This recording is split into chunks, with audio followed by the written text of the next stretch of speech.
Plusieurs oiseaux atterrissent sur des arbres, un oiseau par arbre. Mais un des oiseaux n'a pas d'arbre pour lui. Les oiseaux se regroupent donc et ils sont 2 par arbre. Combien d'oiseaux et combien d'arbres y a-t-il ?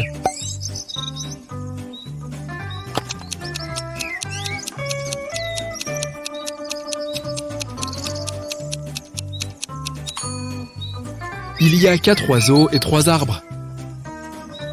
Regarde attentivement ces 4 personnes qui vont au supermarché. À ton avis, qui est-ce qui est en train de voler une pastèque ?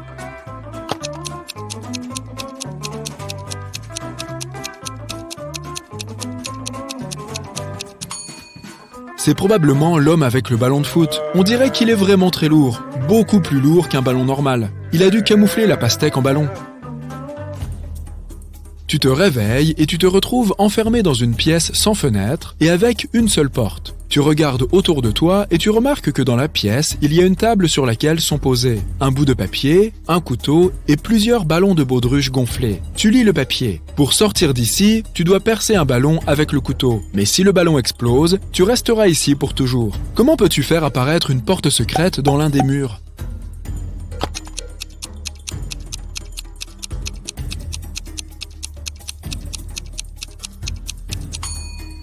Dégonfle d'abord un ballon. Tu pourras ensuite le percer facilement sans qu'il n'explose. Tu marches sur la plage et tu remarques une montre très chère au sol, à moitié enfouie dans le sable. Il n'y a que 3 autres personnes sur la plage. À qui appartient cette montre ?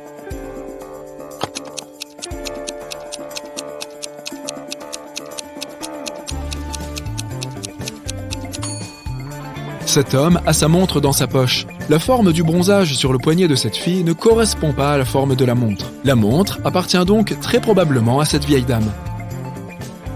Tu as un sac plein de grains de café. Tu dois utiliser ce café pour remplir complètement 2 autres sacs de la même taille. Comment tu fais ?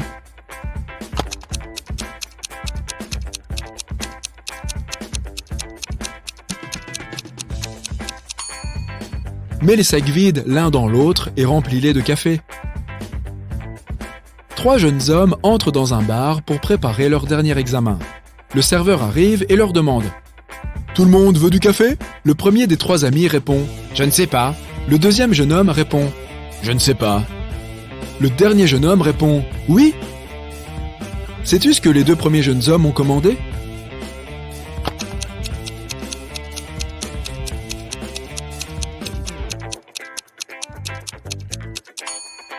Les 3 garçons ont commandé du café. Ils voulaient tous du café, mais les 2 premiers garçons ne savaient pas si tout le monde voulait la même chose. S'ils n'avaient pas voulu de café, ils auraient simplement répondu non. Quand le 3e garçon a entendu la réponse de ses camarades, il a compris qu'ils voulaient du café tous les 2. Et vu qu'il en voulait aussi, il a répondu oui. Tu dois penser différemment pour résoudre cette énigme.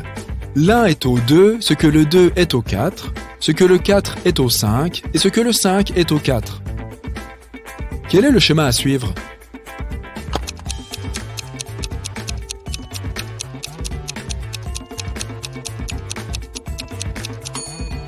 Le mot 1 est composé de 2 lettres, le 2 a 4 lettres et le mot 4 a 5 lettres. Puis on revient à 4 puisque le mot 5 a 4 lettres. La boucle est donc bouclée. Et le jeu s'arrête là. Vincent est enfermé dans une pièce. Il n'y a pas de fenêtre et une seule porte géante. Il y a un panneau avec des boutons sur la gauche de la porte et un autre panneau avec un indice sur la droite. Il y a aussi une horloge au mur, au-dessus de la porte. Sur quel bouton Vincent devrait-il appuyer pour se libérer ?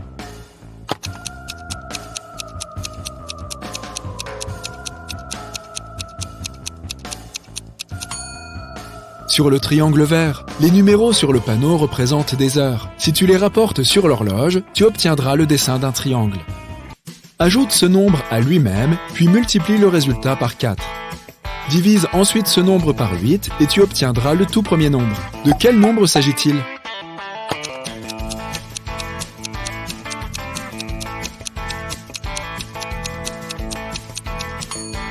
Ça fonctionne avec n'importe quel nombre. Essaye si tu veux en être sûr.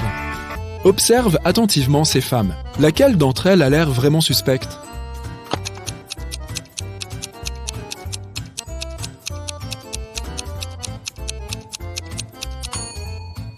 celle de droite. Celle de gauche est simplement en train d'ajouter du ketchup dans son plat. Tu vois la bouteille? Mais regarde la tarte que la femme de droite a dans les mains. Il y a un smartphone qui dépasse. Que fait un smartphone dans une tarte? C'est vraiment très bizarre. La police toque à la porte de Michael tard dans la soirée. Ils ont un mandat de recherche. Ils accusent Michael d'avoir volé une grosse somme d'argent à un supermarché. Michael insiste, il n'est pas sorti de la journée. Mais l'un des détectives remarque quelque chose dans le salon. Maintenant, la police a suffisamment de preuves pour arrêter Michael. Quelle est la principale preuve?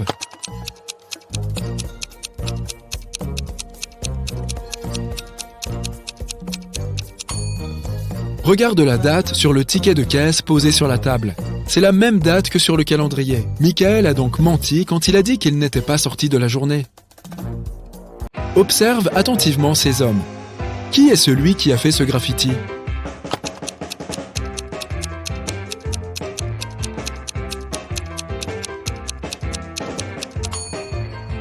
C'est l'homme de gauche. Il a de la peinture sur son sweatshirt. Une fourmi se trouve à 5 cm de chez elle. Chaque pas qu'elle fait en avant couvre la moitié de la distance qui la sépare de l'entrée. Dans combien de pas la fourmi sera-t-elle chez elle?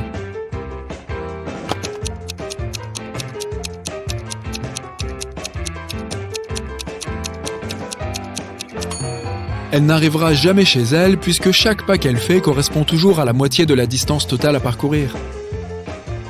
C'est parti pour quelques petits rébus. Tu es prêt? C'est parti. Tape, tape, tape, tape, tape.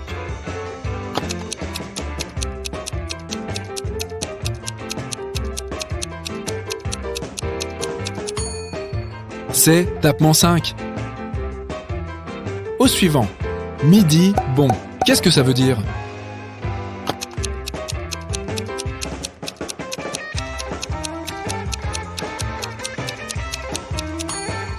C'est une façon de dire au revoir. Bon après-midi. Ok, encore un. Cours, progrès.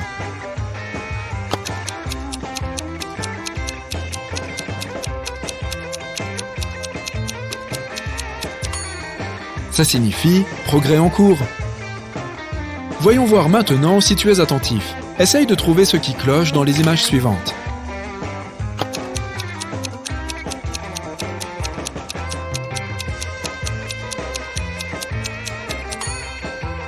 Ces chaussures bleues sont impossibles à porter. C'est 2 chaussures gauches.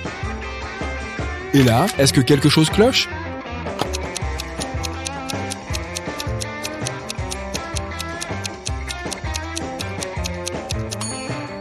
Ce cheval a l'air parfaitement à l'aise au milieu des kangourous. Mais ce n'est pas sa place. Qu'est-ce qui ne tourne pas rond dans cette image?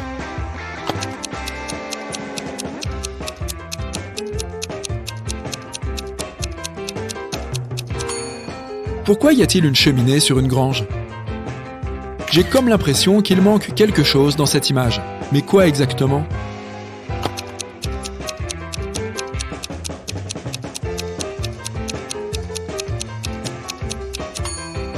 Ce bus n'a pas de rétroviseur ni d'essuie-glace. Le détective Lucas a été appelé pour mener l'enquête sur le lieu d'un accident. Une voiture s'est écrasée dans la vitrine d'un magasin. Il y a 2 suspects. Tous 2 disent qu'ils n'ont rien à voir avec les faits. Le détective Lucas résout l'affaire en très peu de temps. Il sait qui est le coupable. Tu as compris aussi?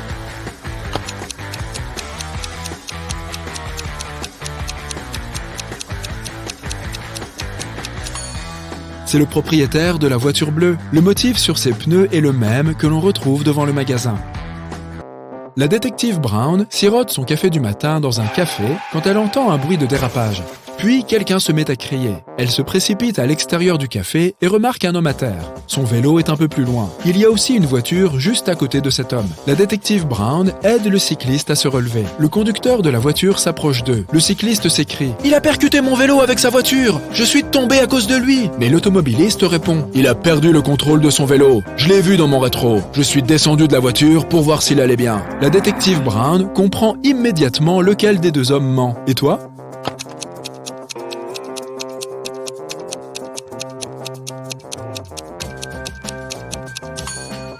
Étrangement, la voiture n'a pas de rétroviseur.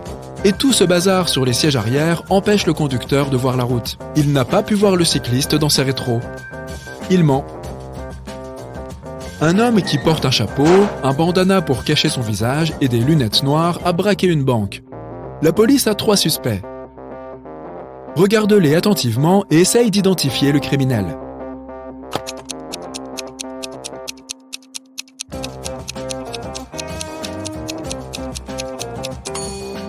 D'habitude, les gens nouent leur bandana juste en dessous des oreilles.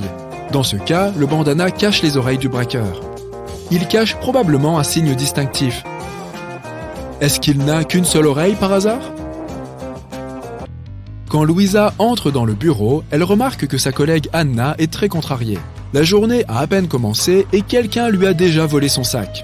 Il n'y a que les employés de la boîte qui ont accès à son bureau. Louisa interroge ses collègues. Maria, qui travaille dans le secteur informatique, dit qu'elle était en train de réparer l'ordinateur de quelqu'un. Jane, la secrétaire, dit qu'elle était au téléphone avec ses clients. Andrew, le directeur commercial, répond « Je viens de sortir de 3 heures de réunion. Je suis épuisé. » Qui a volé le sac, à ton avis?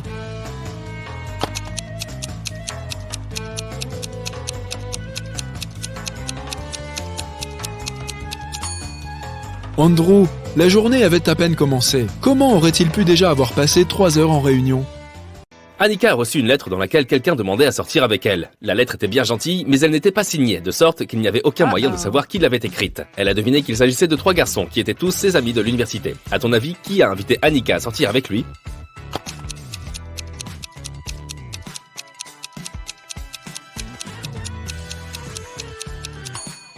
Regarde ce symbole à la fin de la lettre. Ce type a exactement le même tatouage. Je parierais donc que la lettre vient de lui. Un bureau a été cambriolé et la police est arrivée pour enquêter. L'argent a été volé dans un tiroir, mais il n'y a aucune trace d'effraction. La serrure semble encore en bon état et les fenêtres sont toutes verrouillées. Regarde autour et essaie de deviner comment le voleur est entré par effraction.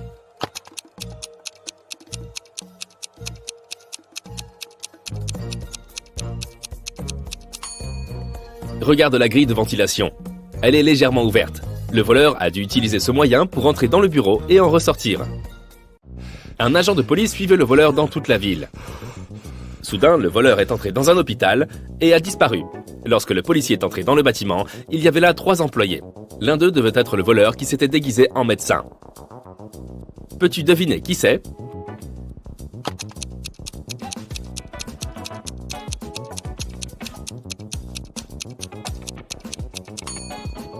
C'est l'homme du milieu. Regarde son badge. Il y a la photo d'une femme dessus. Il a dû enfiler la première paire de vêtements qu'il a remarqué. En plein jour, quelqu'un a tagué un mur en plein musée. Et la police s'est donc mise en quête de cette personne dans l'heure qui a suivi. Les agents ont arpenté les rues de leur petit patelin et ils ont trouvé 3 suspects. Adam dit qu'il était au travail et qu'il vient de rentrer. Carter dit qu'il était occupé à repeindre sa clôture. Béatrice dit qu'elle a promené son chien et qu'elle ne sait rien de ce qui s'est passé. Qui est le coupable?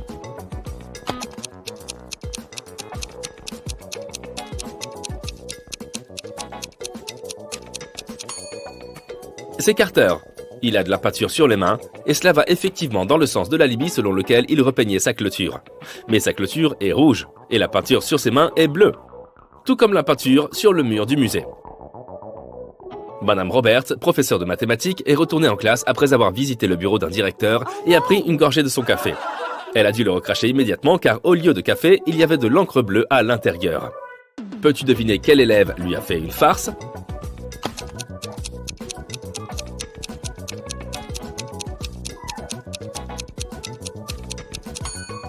Celui-là, regarde, sa main a des taches d'encre.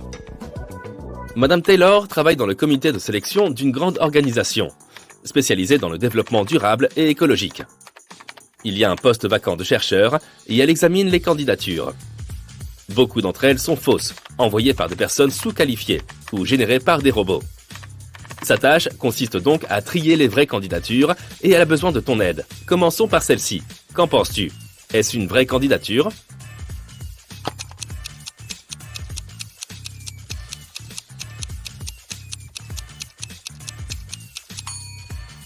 Non, celle-ci semble bidon en effet. Cette fille est née en 2003, elle n'a donc que 20 ans au plus. Elle est bien trop jeune pour avoir un doctorat. Elle doit probablement mentir. Ok, en voici une autre. Qu'en dis-tu?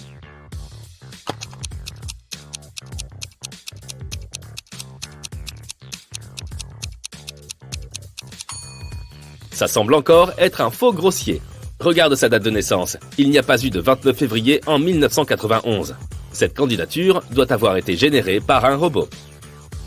Ok, alors voici la prochaine candidate pour toi. Quelle est ton opinion?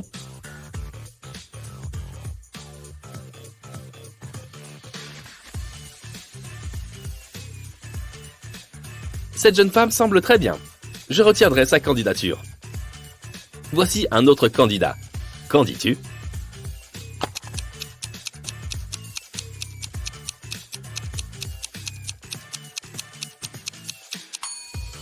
Il me semble très bien aussi. Et maintenant, cette candidate. Repères-tu quelque chose de suspect? Ou est-ce que tout est conforme?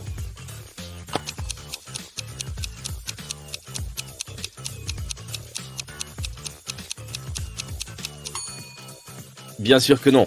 Regarde la photo. C'est une photo complètement aléatoire d'un chat. Les gens n'utilisent pas de telles photos dans leur CV. Ce doit être un faux généré par un ordinateur.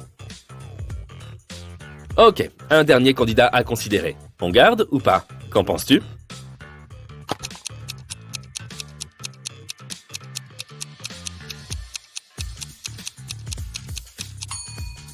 Le type a quand même dit qu'il venait de Narnia. Narnia est un lieu fictif. Il n'existe absolument pas dans la vraie vie. Donc ce CV doit aussi être bidon. Une femme appelait la police pour signaler qu'elle avait été détroussée. Elle a dit qu'elle se trouvait dans les toilettes d'un restaurant, en train de se maquiller, lorsque quelqu'un l'a attaquée par derrière. Elle n'a pas pu voir la personne et ne sait pas à quoi elle ressemble. La police ne l'a pas cru. Pourquoi?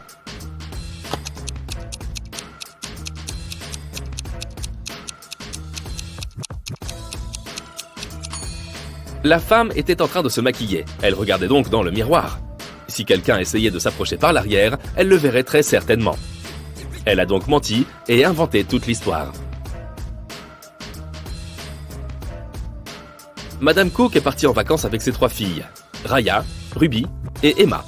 Elles étaient sur la plage et Madame Cook a dû repartir pour résoudre quelques soucis professionnels. Les filles sont restées mais leur mère leur a interdit d'aller dans l'eau sans surveillance. Elles étaient donc censées lire ou construire des châteaux de sable en attendant. Lorsque Madame Cook est revenue, elle a su que l'une de ses filles lui avait désobéi. Laquelle?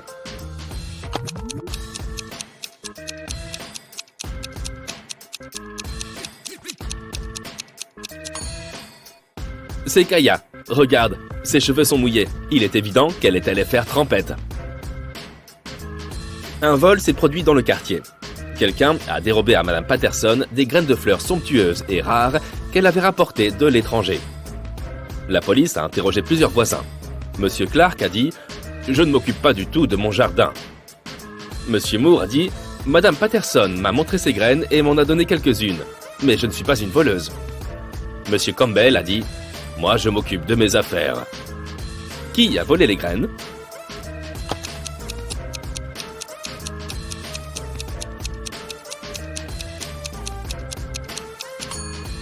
C'est Monsieur Clark. Il a dit qu'il ne s'occupait pas de son jardin, mais celui-ci est bien trop beau pour avoir été laissé à l'abandon. Dans un univers parallèle, il est seulement permis de s'amuser et de manger des bonbons. Personne ne lit ou n'étudie jamais. Madame René rentre à la maison après une longue et amusante journée au club et demande à ses filles ce qu'elles ont fait. Anna répond qu'elle a regardé la télévision toute la journée. Elodie affirme qu'elle a passé la journée dans un parc aquatique. Ava dit qu'elle et ses amis ont fait une véritable orgie de bonbons. Pourtant, Madame René sait que l'une de ses filles a menti et qu'elle a en fait passé la journée à étudier. Qui est-ce?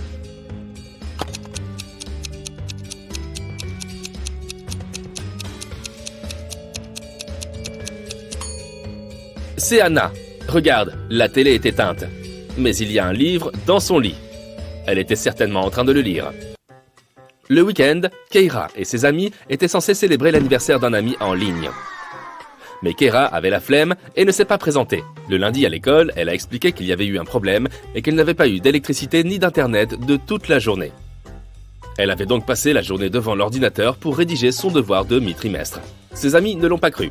Pourquoi?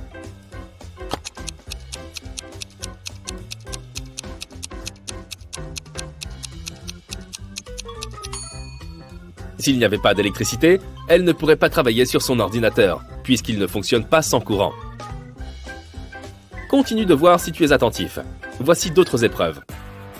À présent, je vais te montrer 2 appartements, et tu dois trouver lequel a été cambriolé. Prêt à commencer? Voici la première paire. Qu'en dis-tu?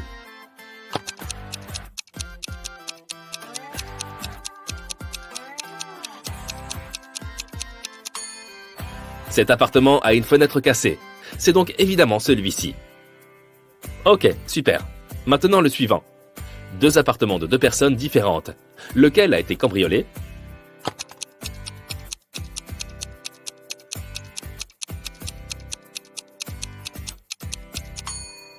Celui-ci est bien trop dégradé pour qu'il s'agisse d'un bazar ordinaire. Je parie qu'il a été cambriolé. Une autre paire d'appartements. Peux-tu deviner duquel quelqu'un a forcé l'entrée?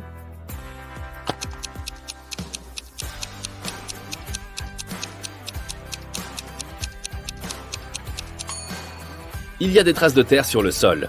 Quelqu'un est entré ici en portant des bottes. Je pense que c'est donc l'appartement qui a été cambriolé. Bon, nous allons continuer à regarder des appartements, mais maintenant ta tâche consiste à déterminer qui y vit et quelle est la profession de cette personne. Commençons par le plus simple. Qu'en est-il de cet appartement?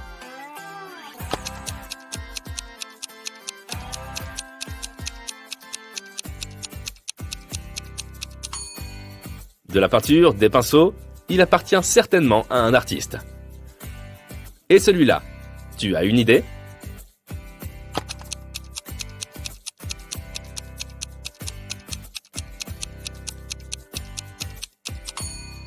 Un sac de boxe, des gants de boxe, des haltères et quelques autres équipements sportifs. Je dirais qu'il y a un boxeur qui vit ici. Regarde bien ici. Qu'en penses-tu?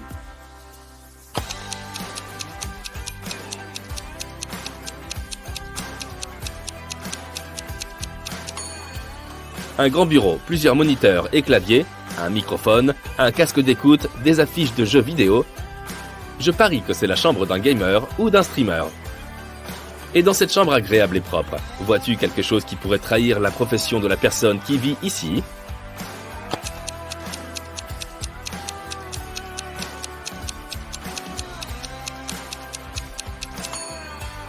Il y a une barre de danse ainsi que des tutus dans l'armoire. C'est la chambre d'une ballerine.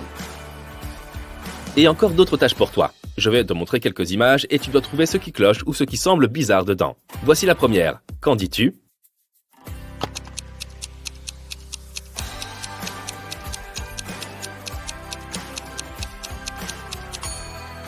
Il y a des gens sur la surface de la Lune, mais ils ne portent pas de combinaison spatiale. Une autre image liée à l'espace. Vois-tu une erreur?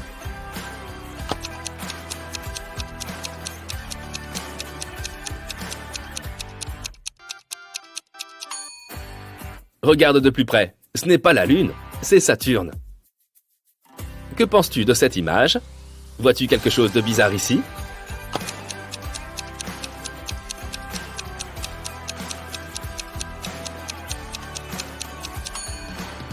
Regarde la façon dont ce type mange sa banane.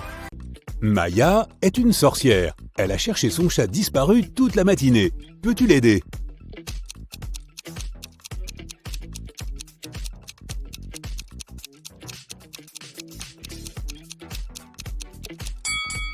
Le chat est ici. Maya se rend chez sa meilleure amie Sandra. Elle lui apporte quelque chose de délicieux. Cela semble carré de l'extérieur, mais c'est rond une fois ouvert. Enfin, on dirait un triangle quand on le sort. Peux-tu deviner le nom de cet aliment?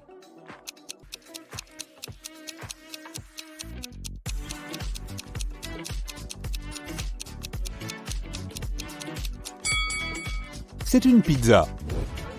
En chemin, Maya décide de prendre une nouvelle route. Elle se retrouve au milieu d'une rue inconnue et voit de jolies petites maisons. Toutes sauf 2 sont bleues. De même, toutes les maisons sauf 2 sont rouges. Et toutes sauf 2 sont violettes. Peux-tu déterminer combien de maisons de chaque couleur se trouvent dans cette rue?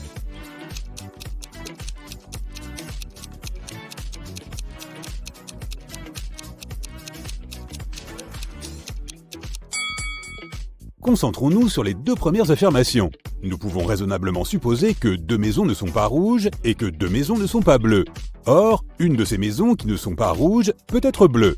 De même, une des maisons non bleues peut être rouge. Si nous nous souvenons de la troisième affirmation, selon laquelle toutes les maisons sauf 2 sont violettes, nous pouvons conclure que la rue ne compte qu'une maison rouge, une bleue et une violette. Maya entre dans la cuisine de Sandra. Peux-tu compter le nombre exact de grenouilles dans cette pièce ?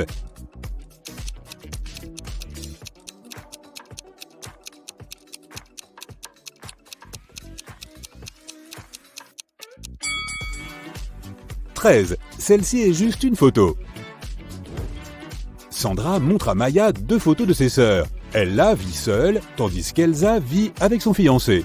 Peux-tu deviner laquelle est Elsa ?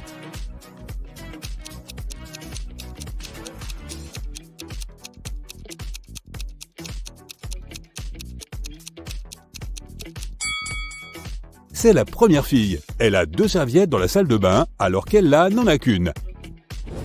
Maya demande à Sandra « Peux-tu faire la somme de 60 en utilisant 3 fois le même nombre ?» Sandra répond « Facile, 20 plus 20 plus 20. » Mais il y a une autre façon de le faire. Tu as trouvé ?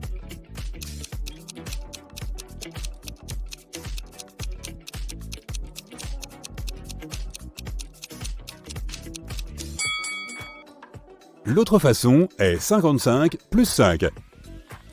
Harry montre à Maya 3 cartes d'un jeu standard face cachée. Il dit « À gauche de la reine, il y a 1 ou 2 valets. À droite du valet, il y a 1 ou 2 valets. À droite du trèfle, il y a 1 ou 2 carreaux. À la gauche du carreau, il y a 1 ou 2 carreaux. Peux-tu deviner quelles sont les 3 cartes ?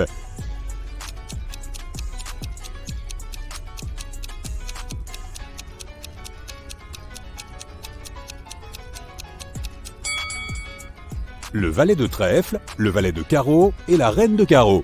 Ou valet de carreau, valet de trèfle et reine de carreau. Maya dit à Harry « Je vais te montrer un autre petit truc amusant. Toutes les lettres de l'alphabet sont en réunion, sauf 5. Lesquelles ? Peux-tu deviner ?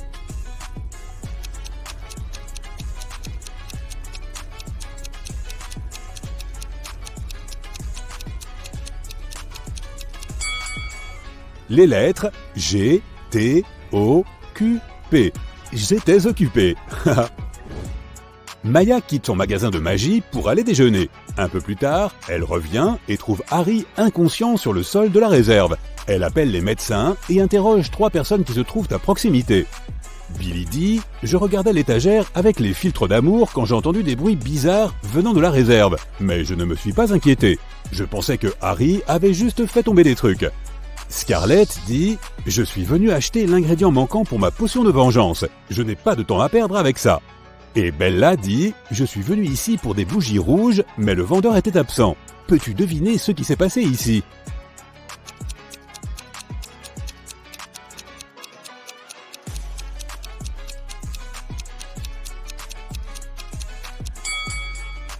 Regarde la recette de Scarlett. L'ingrédient manquant est une araignée. Or, Harry a été mordu par une araignée venimeuse quand il a essayé de la sortir de ce bocal cassé. Il y a une petite morsure sur son bras droit. Le dimanche suivant, Maya reçoit un appel de Sandra à 7h du matin. Sandra est très contente car elle a trouvé la recette d'une potion d'immortalité dans sa bibliothèque. Maya arrive chez Sandra à 10h du matin et la trouve inconsciente sur le sol. Tous ses livres ont disparu.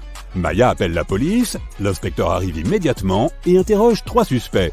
Le mari de Sandra, Frank, dit « Je suis instituteur, je ne suis pas rentré de la matinée car j'avais 4 cours sur mon planning. » Shelly, la femme de ménage, dit « J'ai eu un jour de congé et j'ai passé du temps avec mon petit ami. » Et Bob, le jardinier, dit « J'ai planté des roses dans le jardin toute la matinée. Je ne suis même pas encore entré dans la maison. » Après avoir entendu les 3 histoires, le détective sait exactement qui est un menteur. Et toi ?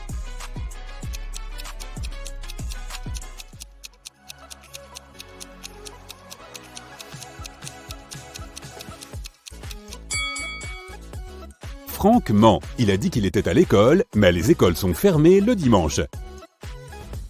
Maya rend visite à Sandra à l'hôpital. Elle lui donne la potion magique qu'elle a fabriquée et Sandra se rétablit immédiatement. Sur le chemin du retour, Maya rencontre 3 médecins dans le hall, mais un seul d'entre eux n'est pas un imposteur. Peux-tu deviner lequel ?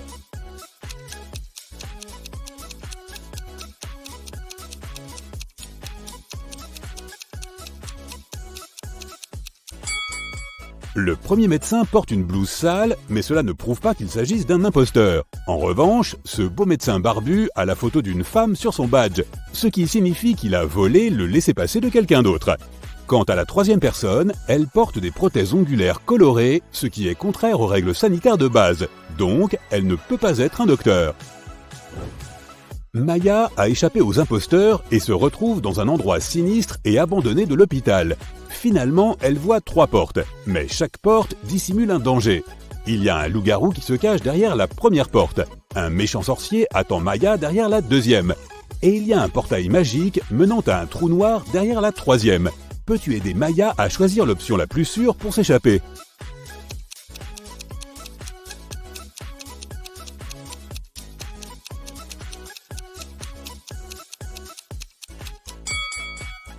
Elle devrait choisir la première porte. Regarde par la fenêtre, c'est la nouvelle lune. Les loups-garous ne sont dangereux qu'à la pleine lune.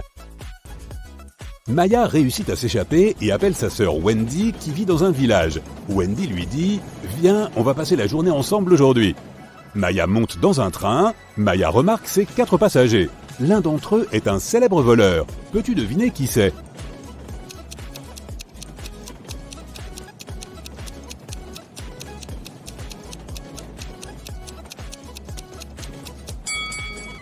Cette élégante dame est une voleuse. Le premier type est en train de lire ses méfaits dans son journal. Finalement, Maya arrive à la maison de Wendy. Elle repère tout de suite un détail étrange. Le vois-tu aussi ?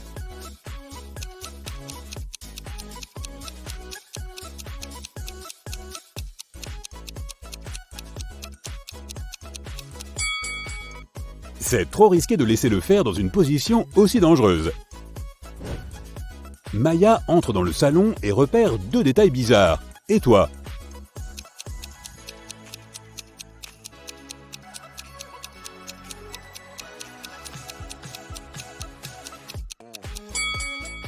Regarde de plus près le calendrier. Il n'y a pas de 31 juin. De plus, cette chaise n'a que 3 pieds. Maya commence à soupçonner Wendy d'être envoûtée. Pour tester son raisonnement logique, elle lui propose cette énigme. Il y a 8 frères qui se ressemblent. Ils sont considérés comme faibles, mais ils protègent le roi dans toutes les batailles. S'ils avancent, ils ne reviennent jamais en arrière. Qui sont-ils ? Wendy n'a pas réussi à résoudre cette énigme. Et toi ?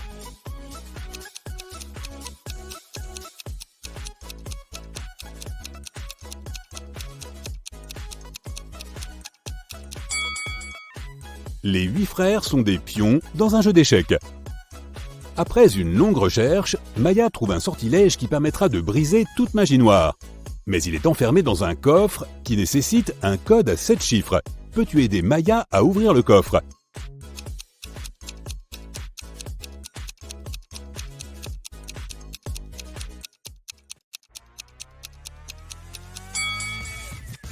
Il y a exactement 7 livres sur l'étagère au-dessus du coffre. C'est un indice. Chaque livre a un chiffre romain sur sa tranche. Donc le code est 2, 1, 1, 3, 5, 4, 2.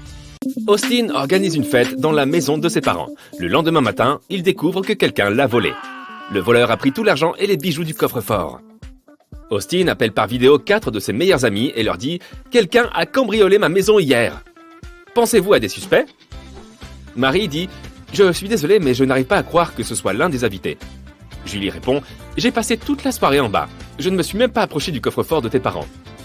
Donc, je n'ai rien remarqué de suspect. » Bob dit « Pas du tout.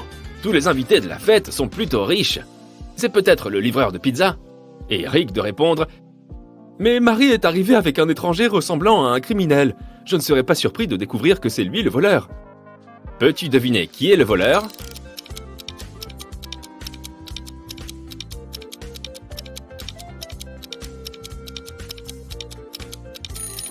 Julie. Austin n'a jamais parlé du coffre-fort. Alors, comment a-t-elle pu le savoir ? Ce stylo n'est rempli qu'à moitié d'encre. Combien de mots peut-il écrire ?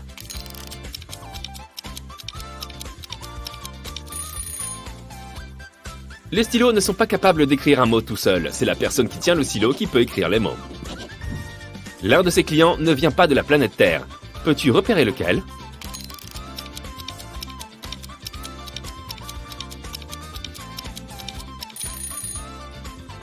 Ce type mange ses cure-dents. Et dans cette entreprise, qui ne vient pas de la Terre?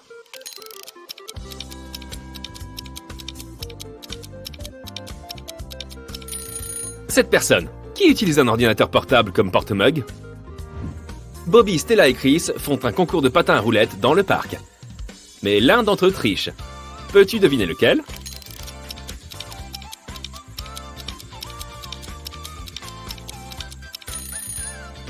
Chris, regarde ses pieds de plus près. Ces patins à roulettes ne sont pas tout à fait classiques. Wendy vend des fleurs. Un tournesol coûte 24 €. Le prix d'une narcisse est de 9 €.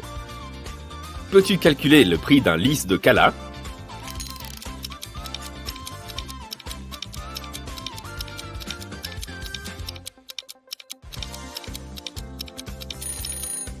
Le prix pour un lys de Cala serait de 1,5 €. Chaque fleur coûte 1,5 € par pétale. Or, le lys Cala n'a qu'un seul pétale. George et Nancy dînent dans un restaurant chic. Peux-tu repérer 3 choses bizarres ici?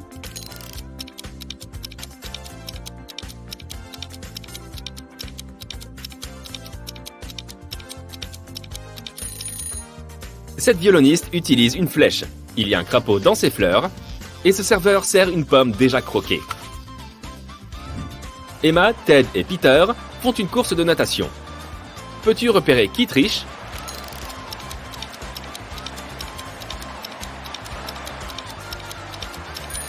C'est Ted. Regarde son cou. Il a une petite puce. Ce doit donc être un robot et les humains ne peuvent donc pas rivaliser avec lui. Andy et sa femme Nancy vont se coucher tôt ce soir-là. Au milieu de la nuit, des bruits étranges provenant de la cave réveillent Andy. Sa femme a disparu. Andy regarde autour de la maison, mais Nancy ne répond pas. Andy descend à la cave. Soudain, un clown effrayant surgit de nulle part et tente d'attraper Andy. Mais Andy se contente de rire et dit « Arrête de faire l'idiote, je sais que c'est juste une blague. » Comment le savait-il?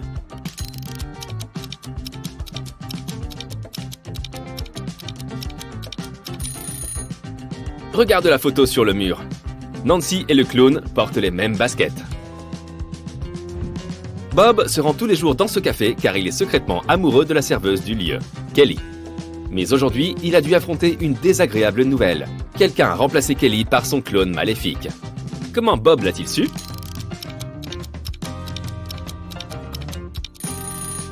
Tous les piercings et tatouages de Kelly ont disparu et il n'y a plus aucune trace sur sa peau. Billy télécharge une application de rencontre pour trouver l'âme sœur. Il tombe sur ces 3 femmes et les apprécie autant l'une que l'autre. Ella est une blogueuse voyage, végétalienne et une grande fan de comédie romantique. Ashley est professeure des écoles. Elle adore la randonnée et écrit son premier roman. Bella est une scientifique. Elle est très occupée au travail. C'est pourquoi elle n'a jamais eu de relation sérieuse. Elle aime les glaces et les levées de soleil.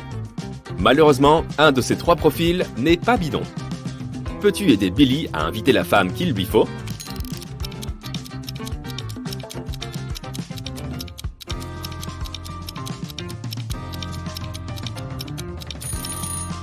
Il y a une photo de mariage sur le bureau de Bella. Par conséquent, c'est une menteuse. Elle a dit qu'elle est végétalienne, mais elle mange un hot dog sur cette photo et un steak sur cette autre image.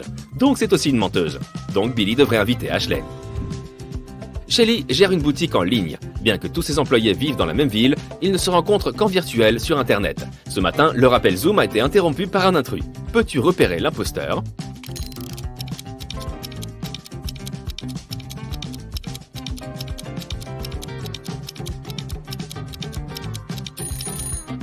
C'est cette femme. Tous les employés vivent dans la même ville, donc sur le même fuseau horaire. Mais regarde par sa fenêtre. C'est la pleine nuit.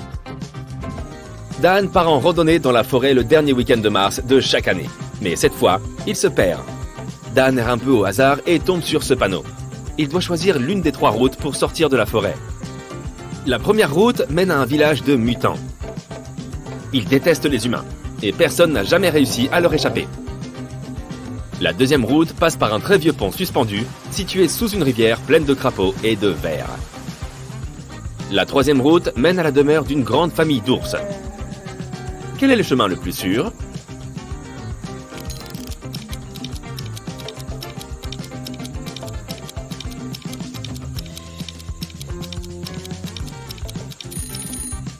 C'est le printemps. Donc les ours sont réveillés et probablement très affamés. De plus, il sera difficile pour Dan de faire face aux mutants tout seul. Dan devrait donc prendre la deuxième route. Même s'il tombe dans la rivière, rien de grave n'arrivera. Les crapauds et les vers ne mordent pas. Rosie prépare un délicieux gâteau au chocolat dans la cuisine. C'est un cadeau pour son petit ami. Quand il est prêt, elle le met dans le réfrigérateur et monte prendre une douche. Un peu plus tard, Rosie revient et découvre que quelqu'un a coupé le gâteau et en a mangé plusieurs morceaux. Rosie interroge 3 de ses colocataires. Samantha répond « Comment oses-tu? Je suis un régime sans sucre !» Pam répond « Je ne suis pas allé dans la cuisine aujourd'hui, je suis trop occupé par mes études. » Et Harry dit « J'ai ouvert le frigo il y a 2 minutes et le gâteau était entier. » Qui a mangé les parts manquantes?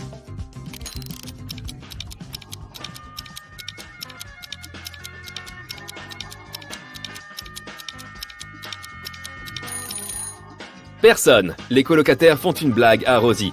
Le gâteau au chocolat mangé n'est pas celui de Rosie. Regarde de plus près. Il a une décoration différente. Et son gâteau est toujours dans le frigo, dans cette boîte, sur une autre étagère.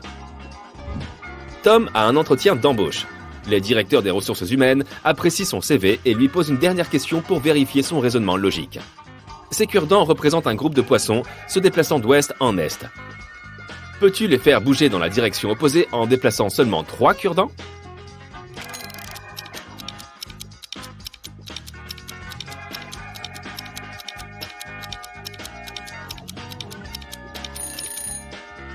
Voici la solution.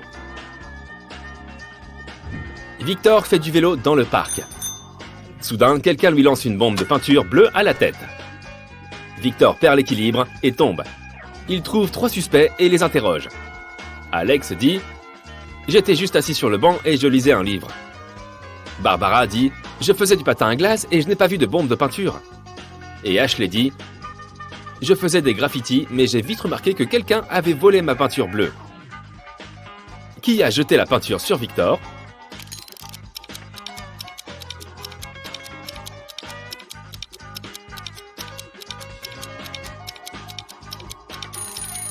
Ashley a de la peinture sur les mains, et ce n'est pas un problème car elle fait du street art. Alex a des taches sur son t-shirt, mais c'est juste un dessin. Et pourquoi Barbara aurait-elle des taches bleues sur ses mains si elle n'a pas touché à la peinture? Anna attend son petit ami Stan dans un restaurant. Il arrive avec une boîte de donuts et va directement vers Anna. Soudain, il glisse sur le sol mouillé. Qu'est-ce que Stan essaye de dire? Les donuts disent « Marry me », c'est-à-dire « épouse-moi » en français. Stan a fait une demande en mariage à Anna. Fred se rend chez le coiffeur. Le coiffeur lui dit « Vous devez être de passage ici. J'adore coiffer les étrangers. C'est mieux de s'occuper de 2 étrangers que d'un type du coin. » Fred demande pourquoi. Peux-tu deviner la réponse du coiffeur?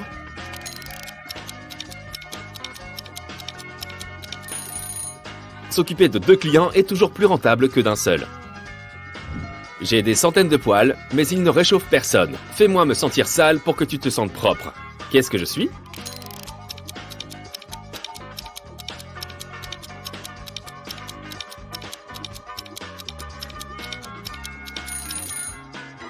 Je suis un balai.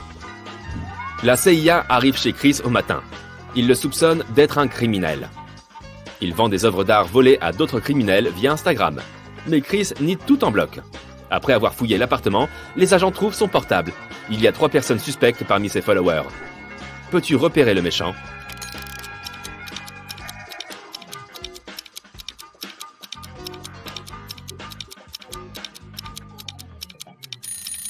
C'est ce type.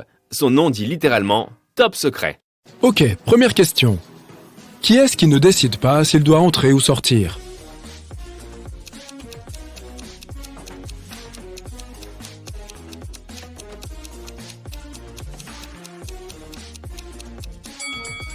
Le prisonnier. Et aujourd'hui, tu vas devenir un super détective et résoudre des énigmes de prisonniers. Prêt? Voici ta première affaire. Regarde attentivement ces 3 maisons. Une personne qui s'est récemment évadée de prison réside dans l'une d'entre elles. À ton avis, dans quelle maison ce fugitif habite-t-il?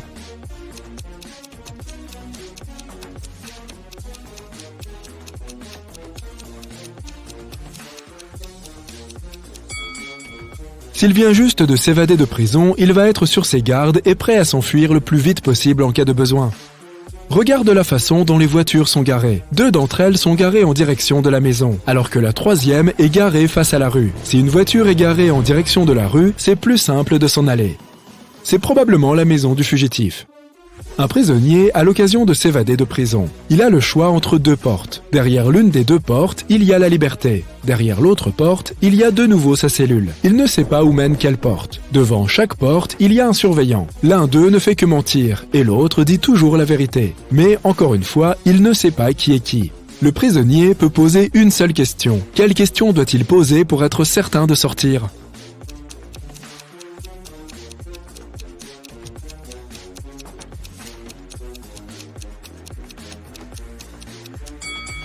Il devrait demander à un surveillant « Est-ce que le surveillant qui ment se trouve devant la porte qui mène à la liberté ?» S'il répond oui, il y a 2 options. Soit il dit la vérité, soit il ment. Dans les 2 cas, il est devant la porte qui mène à la cellule et le prisonnier devrait choisir l'autre porte. Si le surveillant répond non, c'est soit la vérité et la porte est bien la porte qui mène à la liberté, soit c'est un mensonge, mais ça veut toujours dire que la porte est la bonne. Donc, si un surveillant lui répond non, c'est que la bonne porte se trouve derrière lui. Un prisonnier tente une évasion. Il parvient à quitter sa cellule et il trouve un tunnel souterrain qui le conduit devant 3 portes. Ces 3 portes n'ont pas l'air sans danger. Derrière la première porte, il y a 2 surveillants qui pourraient le voir et le reconduire immédiatement dans sa cellule. Derrière la 2e porte, il y a une pièce pleine de lasers. Derrière la 3e porte, il y a une pièce dont le plancher est couvert de morceaux de verre. Quel est le passage le moins dangereux ?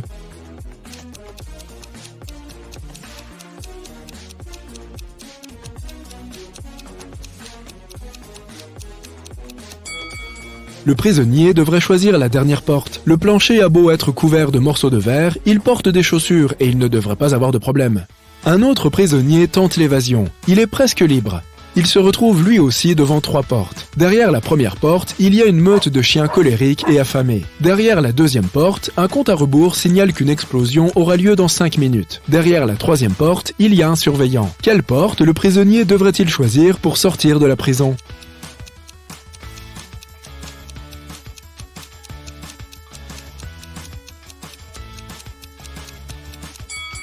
Il devrait attendre 5 minutes que la bombe explose et emprunter ensuite la 2e porte pour sortir. Voici maintenant une question logique. Un prisonnier reçoit un visiteur. Un surveillant lui demande de qui il s'agit et le prisonnier lui répond « Je n'ai pas de frère. Le père de cet homme est le fils de mon père. Qui est le visiteur ?»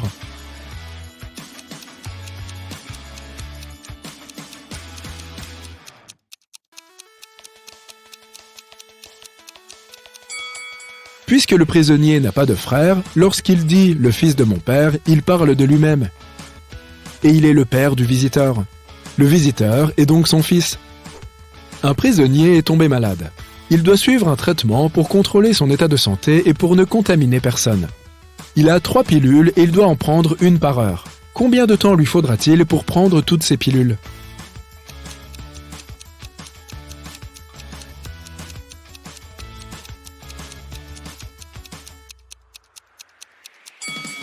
Il ne lui faudra que 2 heures. Il en prend une tout de suite, une deuxième dans 1 heure et la dernière 2 heures plus tard. Un prisonnier a réussi à s'évader de la prison. Son meilleur ami l'attendait dans une voiture. Le prisonnier est monté et ils se sont enfuis. La police les poursuit. Voici la voiture dans laquelle roule le prisonnier et 2 autres voitures identiques. Regarde attentivement la voiture du prisonnier. Dans quelle voiture se trouve-t-il ?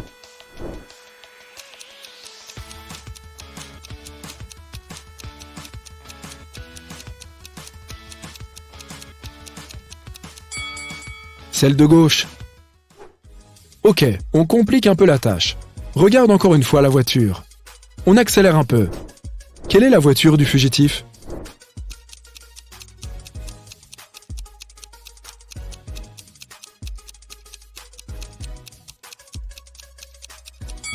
Si tu as indiqué cette voiture-ci, tu avais tout à fait raison.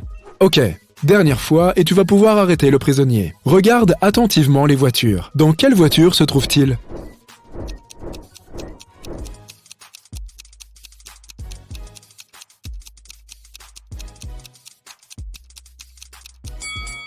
Celle-ci, c'est bien ça. Bravo, tu l'as arrêté. Un autre prisonnier s'est évadé. La police l'a suivi jusqu'à un hôtel pour touristes dans une forêt en province. Un détective est entré dans un sauna parce qu'il a vu le prisonnier se faufiler à l'intérieur quelques minutes auparavant. Il y a 4 hommes dans le sauna. Ils expliquent qu'ils sont amis, que ça fait 10 minutes qu'ils sont dans le sauna et qu'ils n'ont vu entrer personne. Qui est le prisonnier ?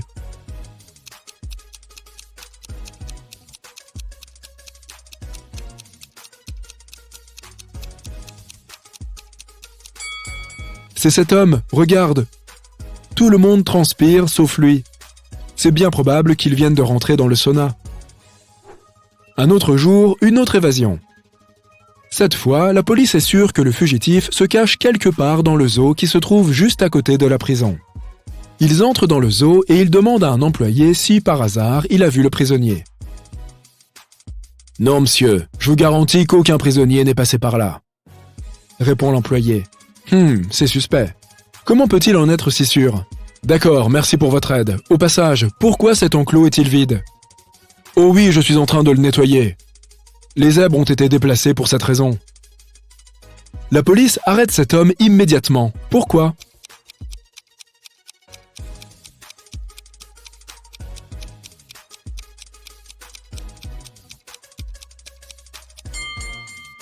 Le panneau à côté de l'enclos indique qu'il s'agit de l'enclos des chameaux. Si cet homme était vraiment un employé du zoo, il le saurait.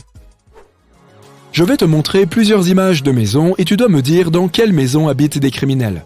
Par exemple, regarde ces 2 images. Quelle est la chambre du criminel ?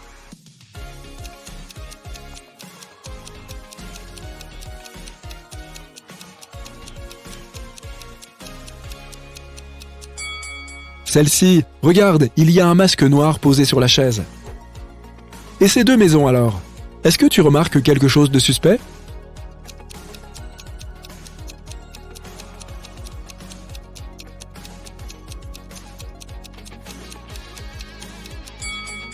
Il y a des tenues oranges dans l'armoire. Elles appartiennent probablement à un prisonnier. Encore une pour la route. Est-ce que tu repères quelque chose qui appartiendrait à un prisonnier ?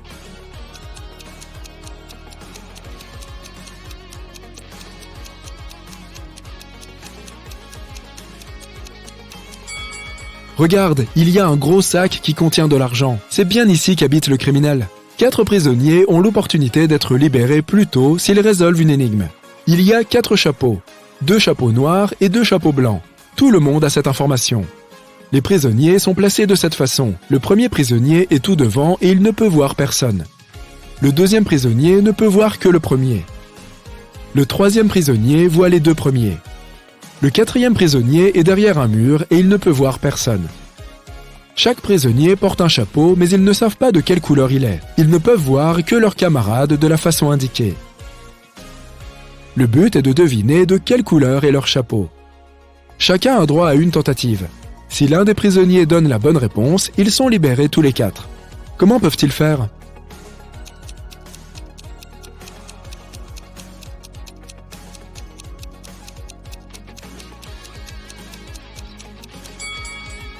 Le 3e prisonnier voit 2 chapeaux devant lui. Si ces 2 chapeaux sont de la même couleur, il saura que le sien est de l'autre couleur. Si les 2 chapeaux en face de lui sont de 2 couleurs différentes, il ne peut pas avoir la certitude sur la couleur de son chapeau et il se taira. C'est comme ça que le 2e prisonnier peut comprendre que son chapeau et celui de son camarade en face sont de 2 couleurs différentes. Il voit la couleur du chapeau devant lui et il va donc pouvoir comprendre que son chapeau est de l'autre couleur. Catherine est la fille la plus populaire de l'école et tout le monde veut sortir avec elle. Un jour, pendant un cours, Aaron, un gars qui avait le béguin pour elle depuis des années, reçoit un texto de sa part. Mais le texte ne semble avoir aucun sens et il ne peut pas le lire. Il lui envoie un point d'interrogation, mais Catherine ne répond que par un « débrouille-toi ». Peux-tu aider Aaron à lire le texte ?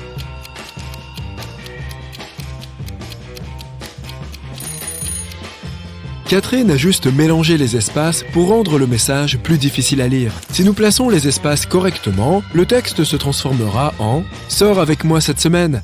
Vendredi soir, après le match de basket, retrouve-moi près de l'horloge. Keira et Sierra sont sœurs. Elles s'empruntent toujours des affaires sans permission. Un jour, Sierra entre dans sa chambre et ne trouve pas son bracelet préféré, dont elle sait très bien que Keira l'aime aussi. Elle se met en colère contre sa sœur pour être entrée dans sa chambre et avoir fouillé dans ses affaires. Mais Keira nie toutes ces accusations. Pourtant, Sierra sait que sa sœur est entrée dans sa chambre. Comment le sait-elle ? Fais attention à cette fleur sur le rebord de la fenêtre de Sierra. Les fleurs sont toujours tournées en direction du soleil, mais celle-ci s'en est détournée. Cela signifie que Keira est entrée dans la chambre de Sierra à la recherche du bracelet et a déplacé des objets. Elle a aussi déplacé la fleur, c'est pourquoi elle ne fait plus face au soleil. Une alarme incendie s'est déclenchée dans une université et a perturbé l'examen de fin de semestre. Il n'y avait pas d'incendie et, après une enquête, il est apparu que quelqu'un avait délibérément déclenché l'alarme. La police a 3 suspects. Ils ont tous été repérés par une caméra de sécurité au sous-sol, près de l'alarme incendie, peu avant qu'elle ne se déclenche. Nabila dit qu'elle est nouvelle à la fac et qu'elle cherchait les toilettes. Charlie dit qu'il se rendait au labo, justement situé au sous-sol. Olivia dit qu'elle explorait le bâtiment en attendant que son ami ait fini l'examen. Qui est coupable ?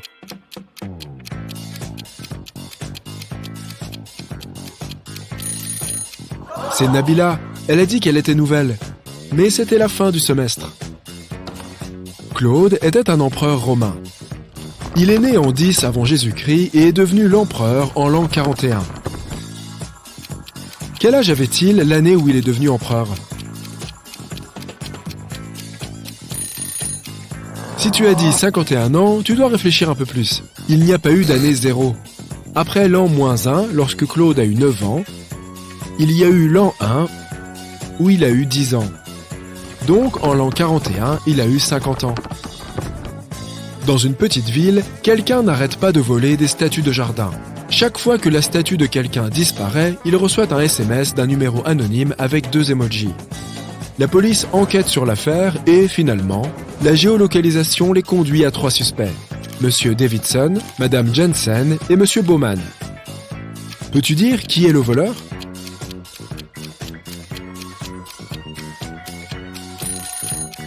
Les emojis forment un indice. Ils ne semblent pas avoir de sens, mais en fait, ils en ont un.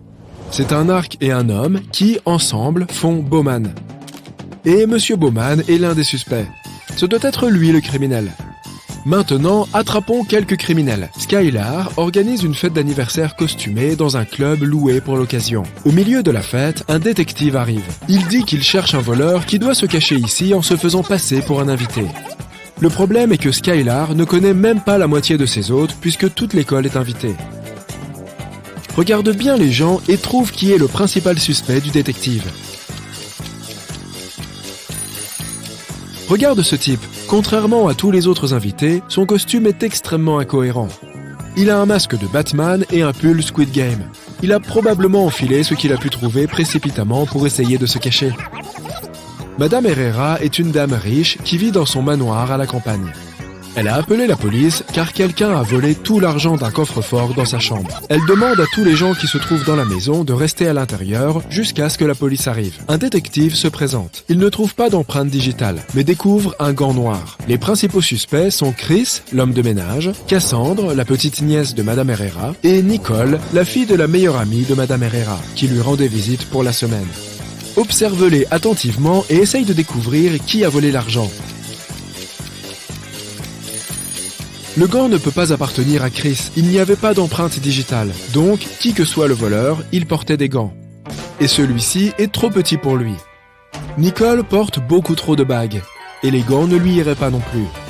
Il semble donc que Cassandre ait pris l'argent. Un criminel s'est échappé de prison et la police locale le recherche. Ils inspectent sa maison, celle de ses parents, ainsi que d'autres endroits, mais aucune trace de lui. Puis, ils se rendent à une vieille maison au bord du lac, dans laquelle la famille du criminel avait l'habitude de passer ses étés. Maintenant, elle est à l'abandon. Dès qu'ils sont entrés, le détective a immédiatement su que quelqu'un y vivait. Comment l'a-t-il deviné ? La maison est toute poussiéreuse, mais certaines surfaces, comme cette partie du sol et ce côté de la table, montrent que quelqu'un est passé par là. Les lieux ont été occupés récemment. Tessa a appelé la police car elle a trouvé son amie Evie inconsciente. À ses côtés, il y a une bouteille de poison qu'elle a très probablement bu. Mais l'enquête doit encore le déterminer. « Nous sommes colocataires. Je suis entré dans sa chambre pour lui prendre 20 € et je l'ai vu comme ça. Je n'ai rien touché et je vous ai appelé immédiatement. Les policiers ont demandé à Tessa de partir, ont examiné Evie et appelé l'ambulance. Lorsqu'ils ont déplacé la fille inconsciente, ils ont vu le téléphone d'Evie et un billet de 20 € glissé dans la coque de celui-ci. Les agents ont laissé le téléphone là où ils l'ont trouvé, sont sortis de la pièce et ont dit à Tessa « Nous avons appelé l'ambulance, elle sera bientôt là. Vos 20 € sont dans l'étui du téléphone de votre ami. Vous pouvez les prendre maintenant. » Tessa est entrée dans la pièce et est revenue immédiatement avec l'argent. La police l'a arrêtée. Pourquoi ?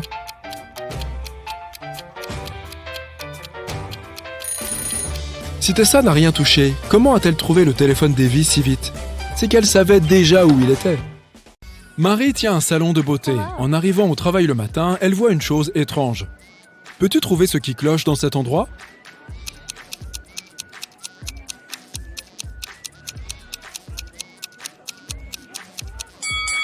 Les reflets de ses deux clientes sont intervertis. Marie salue tous ses employés, mais il y a un imposteur parmi eux. Peux-tu deviner qui c'est ?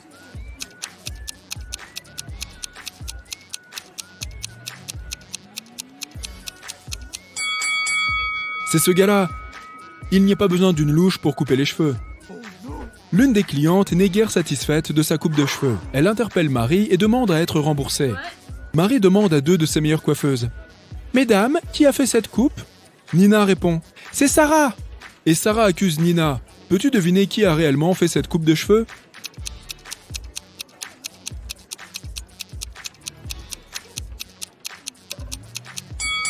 C'est Sarah, les petits cheveux violets de la cliente sont encore sur sa robe noire. Marie est plus grande que Sarah et Nina est plus petite que Marie. Nous savons qu'une seule des affirmations suivantes est correcte. 1. Sarah est plus grande que Nina. 2. Nina est plus grande que Sarah. 3. On ne peut pas déterminer si c'est Nina ou Sarah qui est la plus grande. Peux-tu deviner quelle affirmation est correcte ?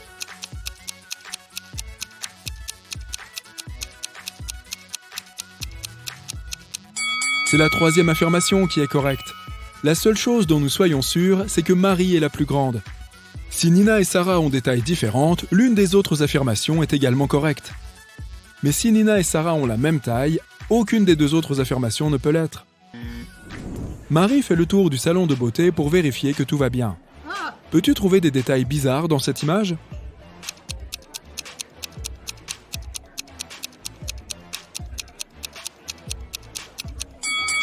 Un serpent se cache dans les dreadlocks de cette femme.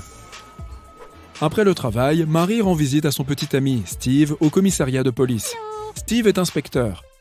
Il vient de terminer l'interrogatoire de ses 3 suspects. L'un d'entre eux a l'intention de s'échapper ce soir.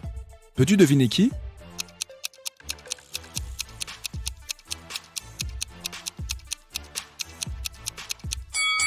Il y a une lime à ongles dans le gâteau de ce mec. C'est bien lui qui a l'intention de s'échapper. Marie et Steve se promènent en amoureux dans le parc, tard dans la nuit.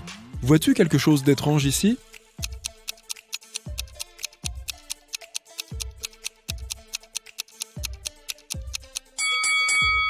Il y a 2 lunes dans le ciel. Soudain, un voleur surgit de nulle part, s'empare du sac de Marie et s'enfuit. Steve le poursuit.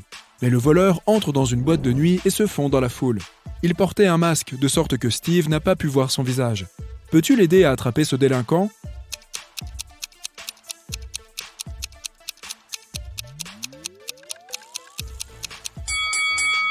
Notre voleur portait une montre en or à la main droite, tout comme ce type.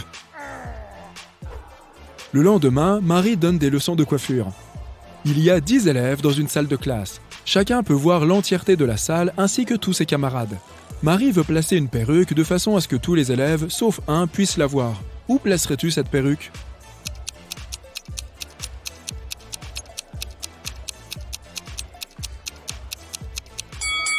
Il suffit de mettre la perruque sur la tête de n'importe qui.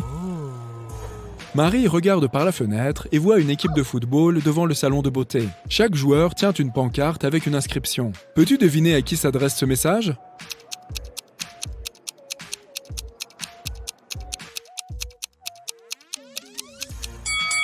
C'est l'un des joueurs de foot qui demande à Emily de sortir avec lui.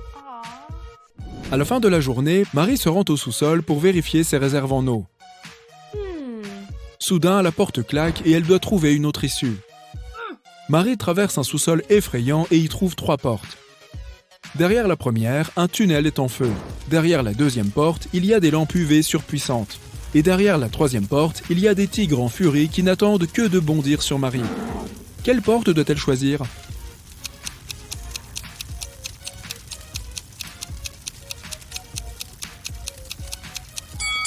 La première, elle peut utiliser quelques bouteilles d'eau et éteindre le feu. 3 femmes font la queue pour une manucure, mais l'une d'entre elles ne peut pas se faire les ongles. Peux-tu deviner qui ?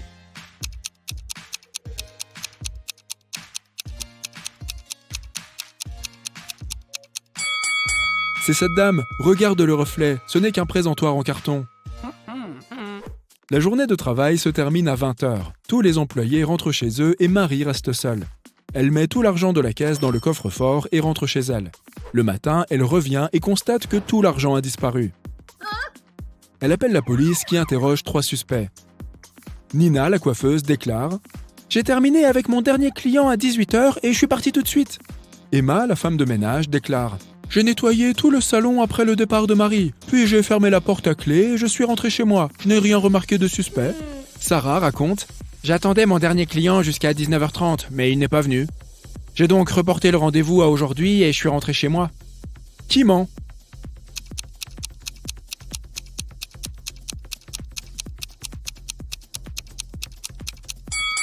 C'est Emma. Marie a été la dernière personne à quitter les lieux hier. Marie a un rendez-vous au restaurant. Son petit ami lui apporte des fleurs et des chocolats.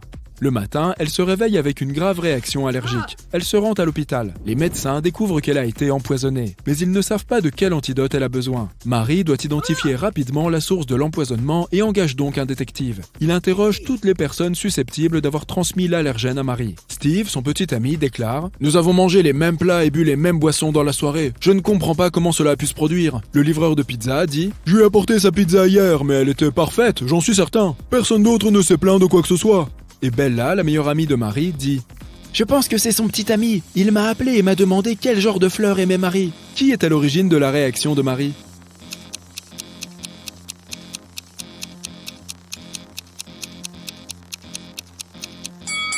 C'est Bella. Elle aura conseillé à Steve d'offrir à Marie des fleurs allergènes. Marie se rétablit et reprend le travail. Elle arrive à son salon de beauté et voit ses 3 clientes. Une seule d'entre elles est naturellement blonde. Peux-tu deviner qui ?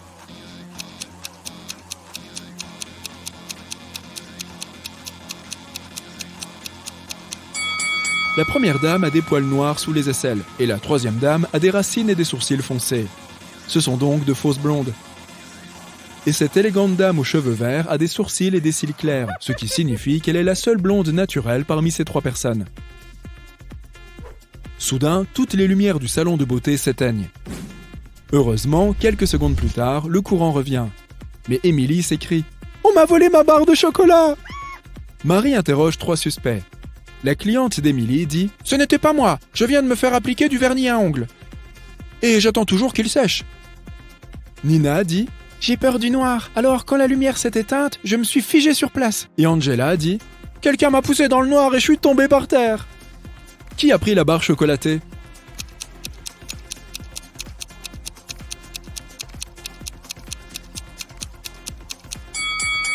C'est Angela, elle a des miettes sur la joue.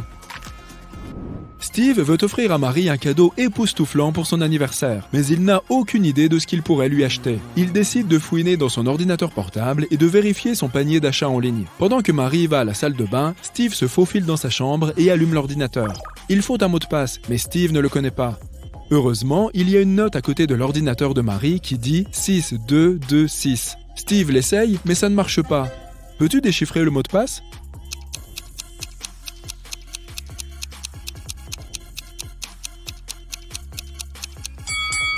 Steve devrait essayer 222-222-66.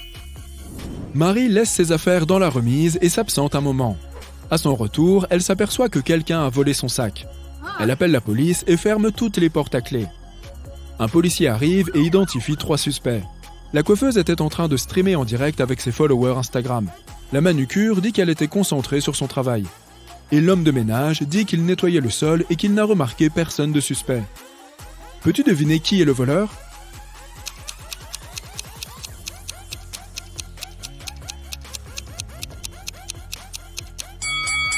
c'est la coiffeuse. Regarde ses boucles d'oreilles. Elle en a laissé une sur la scène de son forfait. Marie confie une tâche délicate à son élève, Nancy. Elle lui donne 3 boîtes.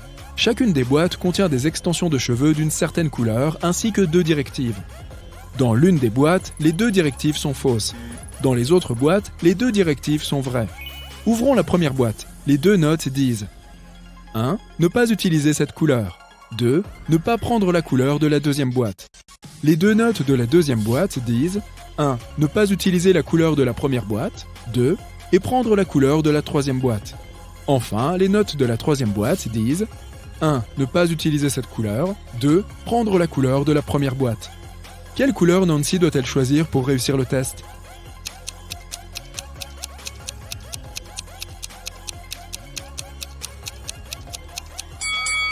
Nancy devrait choisir la couleur de la troisième boîte. Un savant fou a kidnappé Larry et l'a enfermé dans une petite pièce. Il n'y a pas de fenêtre et la porte est verrouillée. Larry trouve un mot sur la table. Le professeur lui a écrit quelque chose. J-F-M-A. M, 3 petits points, J-A-S-O-N-D. Trouve la lettre manquante et je te libérerai.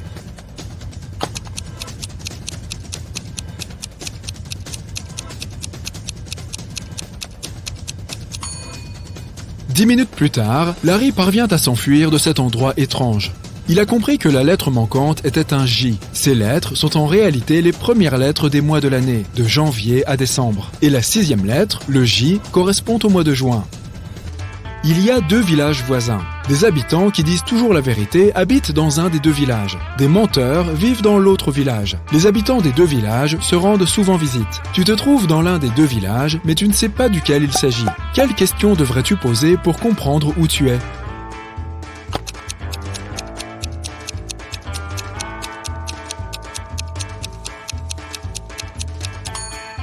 Pose-leur cette question. Vous êtes un touriste ? Si la réponse est oui, tu es dans le village des menteurs. Si la réponse est non, tu es dans le village des gens honnêtes. Brian se réveille par terre dans son salon. Il n'est pas blessé, mais il a tout oublié. Soudain, 2 jeunes femmes entrent dans la maison. Elles sont exactement pareilles. Quand elles découvrent ce qui s'est passé, elles commencent à se disputer car les 2 prétendent que Brian est leur mari. Peux-tu donner un coup de main à Brian ?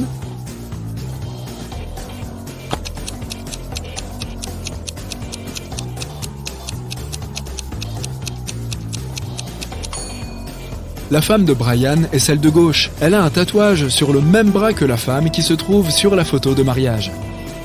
Megan a eu 21 ans à son dernier anniversaire. À son prochain anniversaire, elle va en avoir 23. Comment est-ce possible ?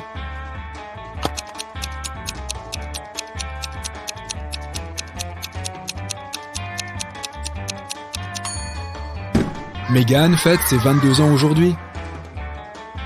Le petit ami de Sandra est parti à New York pour un voyage d'affaires. Peu de temps après son départ, Sandra reçoit un étrange message de sa part. Voici le message. T-T-R-I-S-T-E. Qu'est-ce qu'il voulait dire ?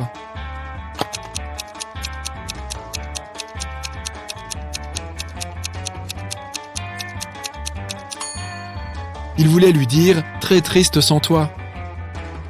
C'est parti, essaye de décoder ce message. Adam Soin Bellamy. À ton avis, ça veut dire quoi ?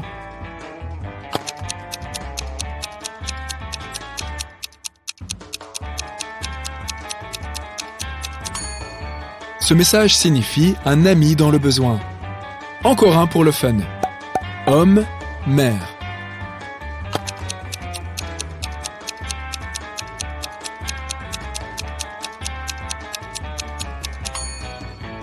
C'est un homme à la mer. Bravo, voyons si tu es une personne attentive maintenant. Regarde cette image. Qui n'est pas terrien ?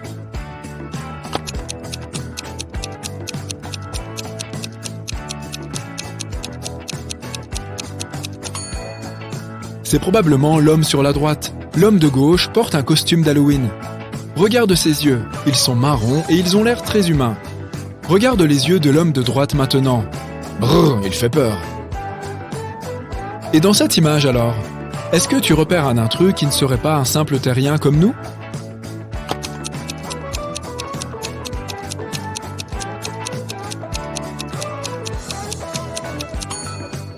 C'est la femme de gauche. Tu as remarqué qu'elle avait les yeux dans les cheveux ? La course va bientôt commencer. Tous les pilotes sont prêts. L'un d'eux vient clairement d'une autre planète. Lequel ?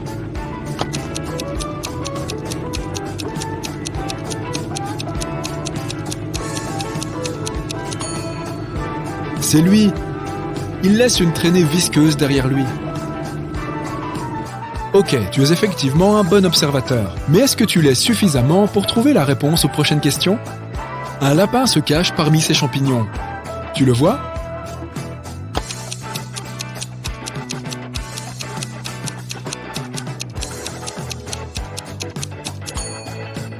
Le voilà, il s'est caché derrière le plus gros champignon. À première vue, rien de bizarre dans cette image. Mais regarde d'un peu plus près.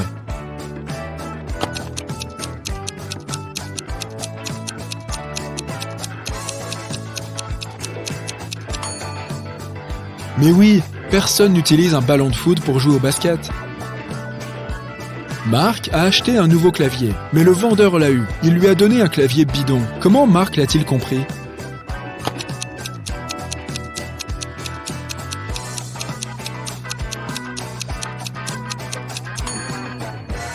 Il y a 2 fois la touche 8 sur le clavier et pas de touche 9. Un homme a perdu son chien. Il se cache au milieu de tous ces taureaux. Aide ce pauvre monsieur à retrouver son toutou.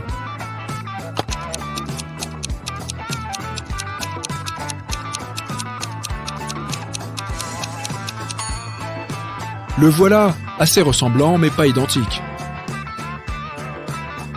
Tu es fort en maths ? On va voir. Combien mesurerait un angle de 50 degrés si tu l'observais dans un microscope qui agrandit les choses 5 fois ?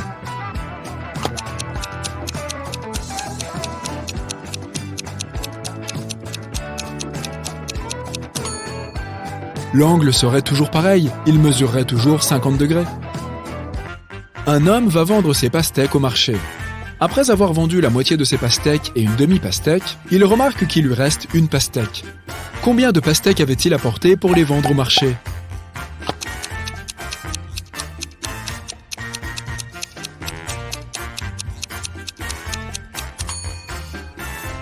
Il avait apporté 3 pastèques. Il y a 100 livres sur une étagère. Pour en compter 10, il te faut 10 secondes. Combien de temps faut-il pour compter 70 livres ?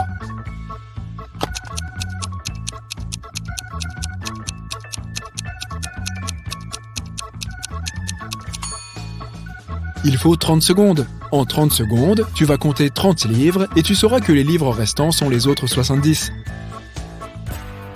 Lisa est infirmière à l'hôpital. Un jour, elle fait une piqûre à des patients et leur précise bien qu'ils ne peuvent absolument pas se lever pendant quelque temps. Elle s'en va et quand elle revient peu après, elle devine tout de suite que l'un des patients s'est levé. Qui donc ? Comment a-t-elle compris ?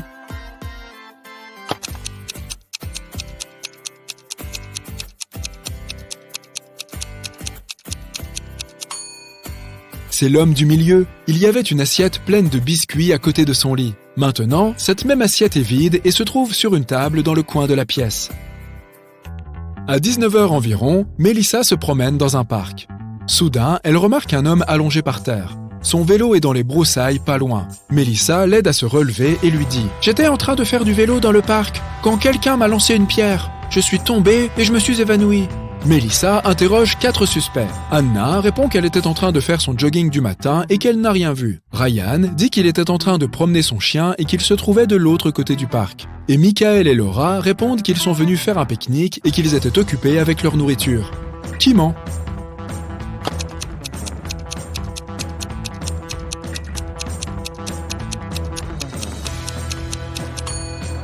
C'est Anna, on est le soir. Comment pouvait-elle faire son jogging du matin ?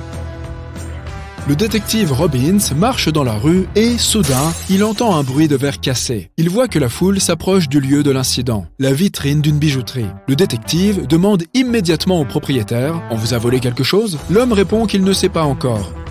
Tout à coup, Robbins se précipite loin de la scène. Pourquoi ?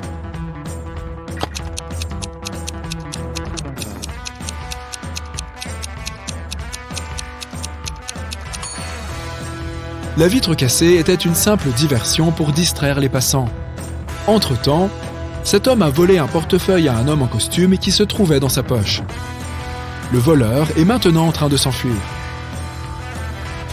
Deux voitures, une rouge et une noire, roulent sur la même autoroute. La voiture rouge roule au double de la vitesse de la voiture noire. Elles sont toutes les deux parties au même moment. Après quelques temps sur la route, elles se retrouvent au même point. Comment est-ce possible ?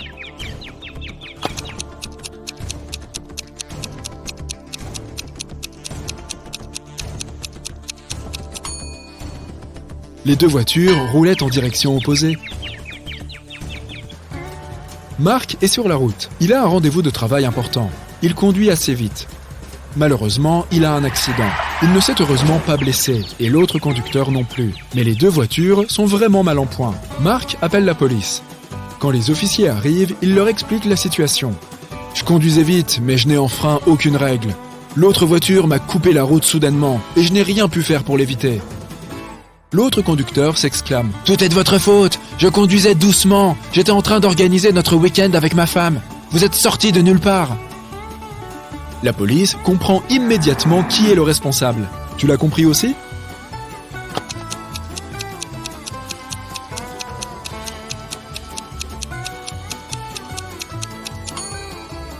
C'est l'autre conducteur. Il était seul dans la voiture. Ça veut dire qu'il était au téléphone avec sa femme. Et ça, c'est illégal. Dylan est enfermé dans une cave. Les seuls objets dont il dispose sont un calepin et un stylo. Trouve comment transformer 188 en 200 avec une seule ligne et tu seras libre. 5 minutes plus tard, la porte s'ouvre et Dylan sort de la cave. Comment a-t-il fait ?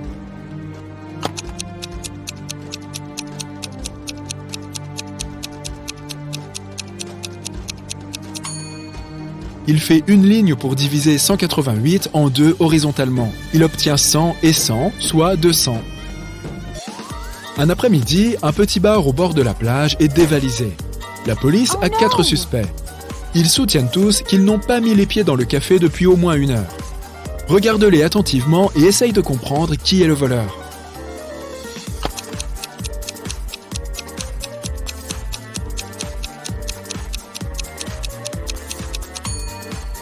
C'est l'homme avec un cocktail dans les mains. Il l'a certainement pris au bar puisque c'est le seul bar de la plage. Mais pourquoi aurait-il menti si ce n'est pour se dédouaner ? Tu es au mariage d'Aaron et Cléo. Tu vois Aaron seul à l'hôtel. Laquelle de ces demoiselles est sa future femme ?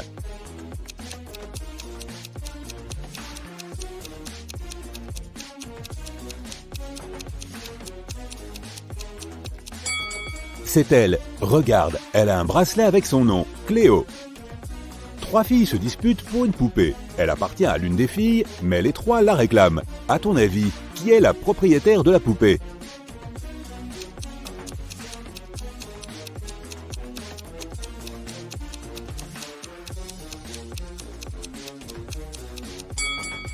C'est probablement elle. Regarde, elle a les mêmes vêtements que sa poupée.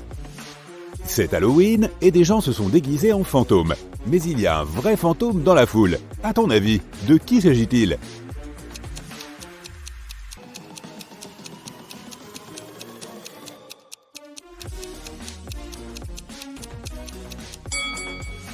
Regarde, cette personne n'a pas d'ombre. 3 amis vont faire du camping. 2 d'entre eux sont humains et le dernier est un robot. Regarde attentivement cette photo et dis-moi qui est le robot.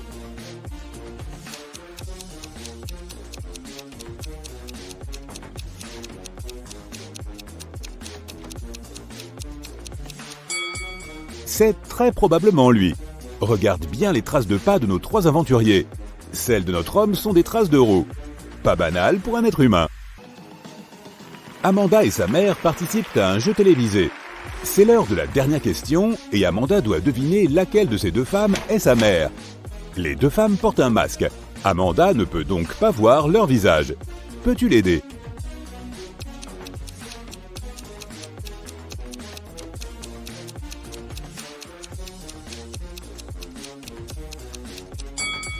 Il faut regarder la couleur des cheveux. Amanda est rousse. Cette femme est rousse aussi, donc je parie que c'est elle, sa maman. En tout cas, Amanda doit bien savoir de quelle couleur sont les cheveux de sa mère, donc elle devrait s'en sortir. La police locale apprend que leur petit village a été envahi. Les officiers patrouillent en contrôlant les papiers des personnes qu'ils croisent. Je vais te montrer ces personnes une par une et tu dois me dire si certaines d'entre elles te semblent suspectes. Ce monsieur par exemple, suspect ou pas?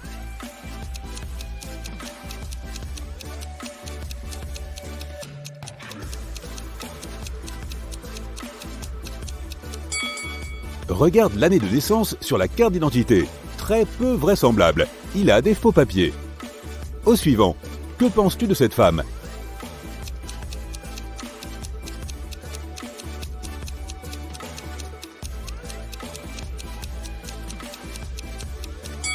Regarde son domicile. Il y a juste le nom de la région. Ni la ville, ni le code postal ne sont précisés. Non, cette personne aussi est suspecte. La personne suivante est une jeune fille. Voici sa carte d'identité. Tu remarques quelque chose de suspect?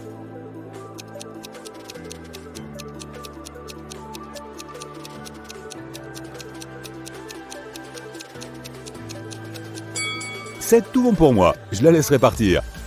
Encore un contrôle. Que penses-tu de cette personne?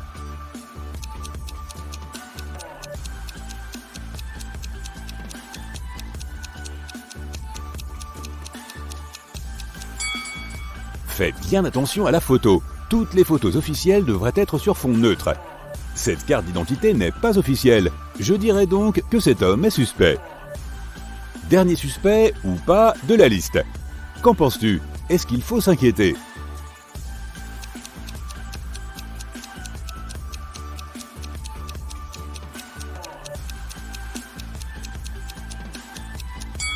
Non, il est en règle. Il peut y aller. Une femme riche, Madame Reed, cherche quelqu'un qui puisse faire le ménage chez elle une fois par semaine. Elle trouve 3 candidats et elle leur demande pourquoi ils veulent ce poste. Amelia dit qu'elle voudrait gagner de l'argent pendant l'été pour partir en voyage avec des amis. Colten dit que sa mère l'a obligé à trouver un job d'été pour qu'il ne passe pas toutes ses journées à jouer aux jeux vidéo. Danica répond qu'elle est complètement sans le sou et qu'elle a besoin d'argent pour survivre. Quand ils s'en vont après l'entretien, Madame Reed remarque que son collier de diamants a disparu. Elle suppose que le voleur est l'un des candidats. Elle leur demande donc de revenir. Observe-les attentivement et trouve le coupable.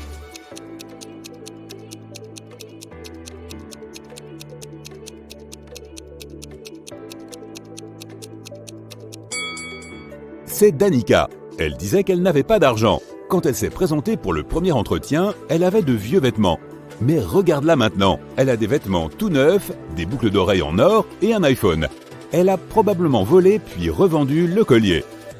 On est en hiver et il neige. La police reçoit un appel, une des maisons du quartier a été cambriolée.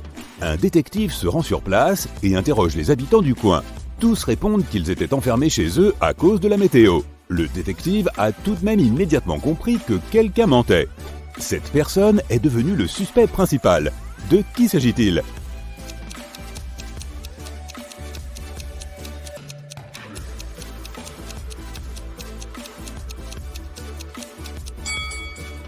Il s'agit du propriétaire de la maison. Il dit qu'il est resté chez lui, mais il a clairement garé sa voiture alors que la neige tombait déjà. Il est donc sorti avec sa voiture. Pourquoi a-t-il menti?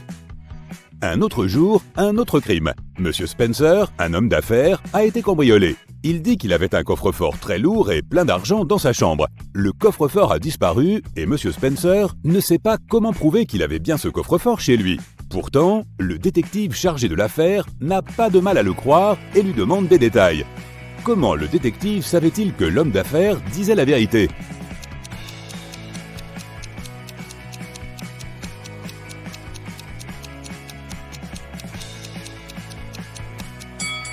Regarde, il y a des traces sur le plancher. Quelque chose de très lourd a effectivement été placé à cet endroit pendant longtemps. Encore un cambriolage dans une petite ville. Le suspect principal s'appelle Damon, un ancien ami et collègue de la victime qui est devenu son ennemi juré. Le jour suivant, le 7 août, la police rend visite à Damon. Il n'est pas chez lui. Il l'appelle au téléphone. Damon dit aux officiers qu'il est en vacances en Grèce et qu'il est parti il y a une semaine. Les policiers examinent son appartement. Le détective comprend assez vite que Damon est parti plus récemment que ce qu'il dit. Comment a-t-il compris?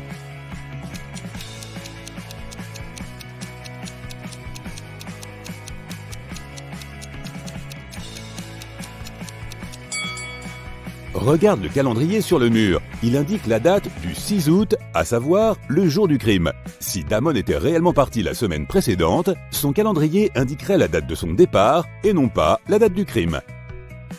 Dans une petite ville, quelqu'un a volé tous les nuggets de poulet d'un magasin. Le propriétaire du magasin appelle la police et ils ouvrent l'enquête. Ils ont 3 suspects. Monsieur Jones dit qu'il était déjà au travail quand les faits se sont produits. Monsieur Collins dit qu'ils sont véganes en famille et qu'ils n'auraient aucun intérêt à voler des nuggets de poulet. Monsieur Martin dit que la police vient juste de le réveiller. Qui ment?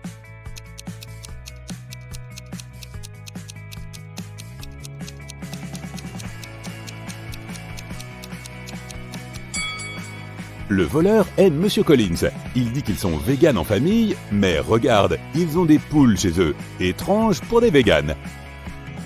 Quelqu'un a volé un vélo dans une petite ville, et la police fait tout ce qui est en son pouvoir pour le retrouver. Ils ont 3 principaux suspects. Ce sont tous des adolescents. Eva dit qu'elle était sortie avec des amis et qu'elle vient juste de rentrer chez elle. Brian répond que sa mère lui a fait peindre la clôture, et c'est ce qu'il était en train de faire jusqu'à présent. Caleb dit qu'il jouait avec son frère dans le jardin. Qui ment?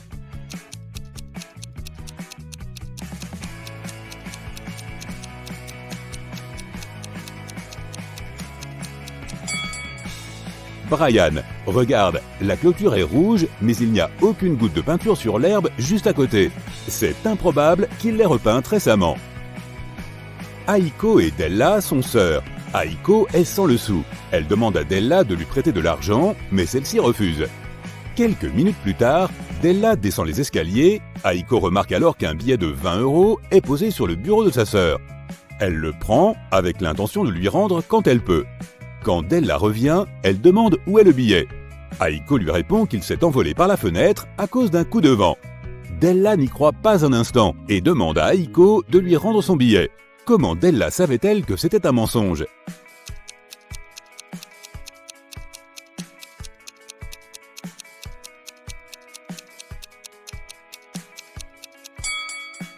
S'il y avait eu un coup de vent dans la chambre venant de la fenêtre, les objets se seraient éparpillés dans la chambre, mais ils ne seraient pas sortis par la fenêtre.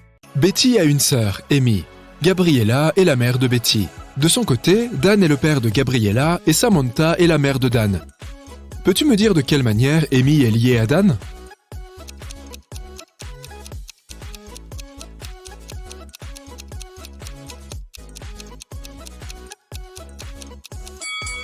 C'est très simple. Amy est la sœur de Betty et Betty est la fille de Gabriella.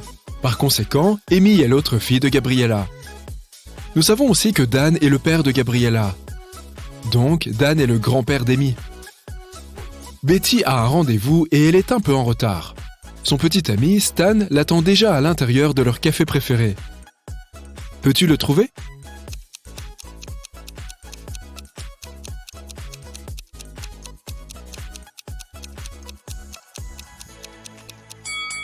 C'est ce garçon à droite. Il a un cadeau à côté de lui sur la table. Après le rendez-vous, Betty choisit de rentrer chez elle en utilisant un service de covoiturage. La voiture est garée à cet endroit. Peux-tu trouver l'une des 2 issues possibles que Betty peut emprunter?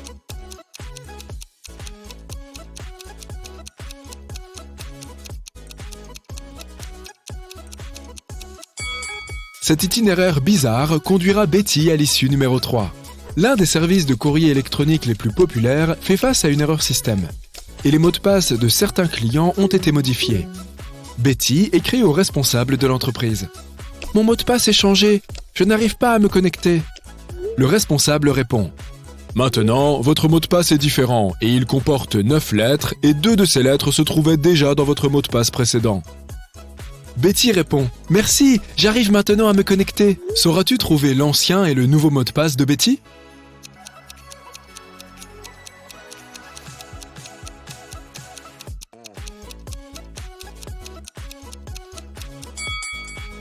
Son nouveau mot de passe est différent et son ancien était changé. En arrivant à sa piscine préférée, Betty voit quelque chose de vraiment bizarre. Peux-tu le voir aussi?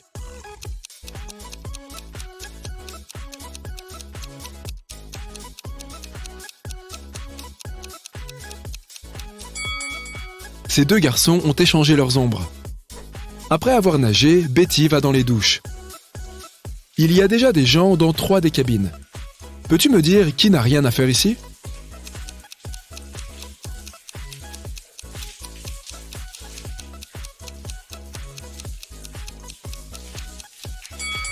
Cette personne à gauche devrait probablement utiliser les douches des hommes. Il n'a qu'une bouteille de shampoing. Les dames apportent généralement tout un tas de produits pour se doucher. Betty croise son meilleur ami, Rob. Il dit toujours la vérité. Rob dit « J'ai un nombre entier spécifique en tête. C'est 1, 2 ou 3. Tu peux me poser une seule question, mais je ne peux répondre que par oui, non ou je ne peux pas répondre. Quelle question vas-tu me poser pour découvrir le nombre auquel je pense ? Peux-tu aider Betty ?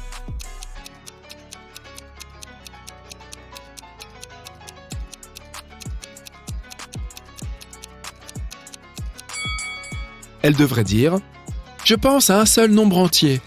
C'est soit 2, soit 3. Le nombre auquel je pense est-il plus grand ou égal à ton nombre ?» De cette façon, si Rob répond « non », le nombre est 1. S'il répond « oui », le nombre est 3. Et s'il répond « je ne peux pas répondre », le nombre est 2. Betty a trouvé un emploi de guichetière dans un cinéma. Ses premiers clients s'approchent de son guichet. 4 mères, 2 grands-mères et 4 filles. Quel est le nombre minimum de billets qu'elles doivent acheter ?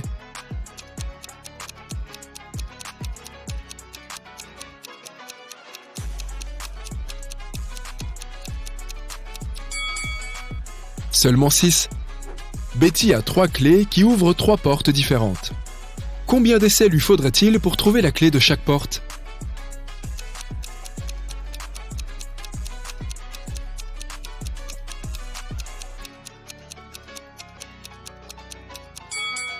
Betty devra faire 6 essais.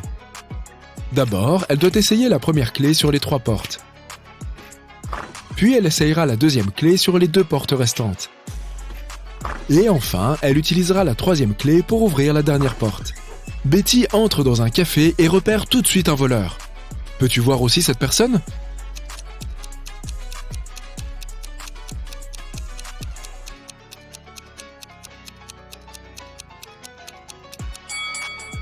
Il y a un antivol électronique sur les vêtements que tient cette élégante dame assise sur cette chaise. Quelqu'un a dévalisé le cinéma. Betty appelle la police et ils arrêtent 3 suspects. Les agents contrôlent leurs identités. Peux-tu repérer la fausse carte d'identité ?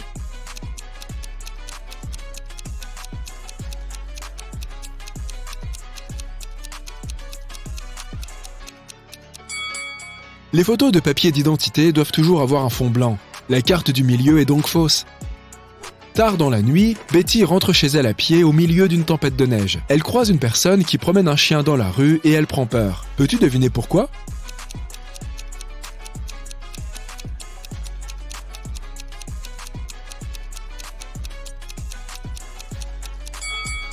Le chien ne laisse que 2 empreintes de pattes derrière lui. Betty continue à marcher et voit une autre chose étrange. Peux-tu la voir aussi ?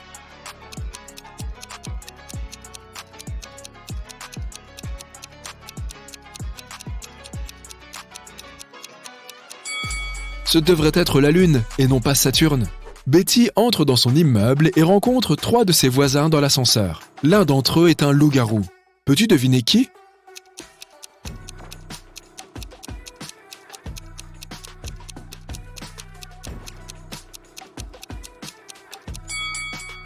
La dame à gauche, elle porte un collier à motif de lune.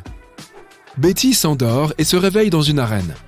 Les haut-parleurs annoncent qu'elle doit se battre avec l'une de ces 3 créatures hybrides. Laquelle doit-elle choisir pour rester en vie ? Un ours polaire avec une tête de tigre, un éléphant avec une tête de loup, ou un monstre avec la tête et le corps d'un énorme calamar et les jambes d'un humain ?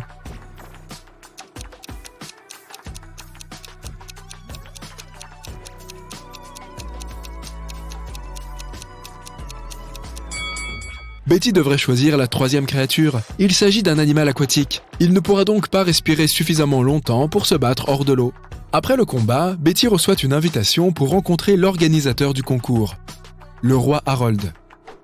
Elle entre dans une grande et belle salle et voit 6 personnes assises en face d'elle. Ils portent tous la même tenue et se ressemblent beaucoup.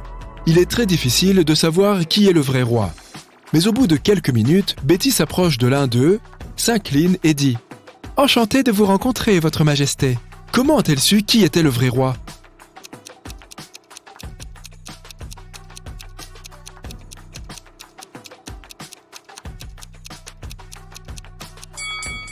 Tous les autres regardaient le roi très attentivement pour imiter ses manières et ses gestes.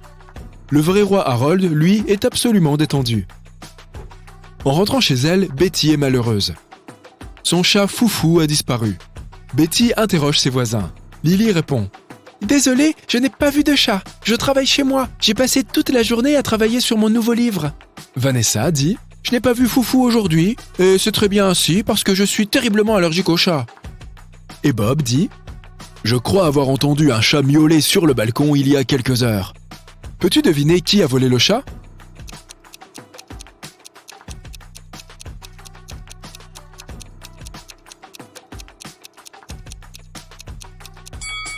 Personne, Foufou était simplement caché sous le canapé pendant que Betty le cherchait. Stan, le petit ami de Betty, vit à quelques rues de chez elle. Betty l'appelle sur FaceTime pour l'inviter. Mais Stan répond « Désolé chérie, je viens de rentrer chez moi et je crois que je suis malade. Je vais me coucher tôt ce soir. » Betty lui crie « Menteur !» et elle raccroche. Pourquoi ?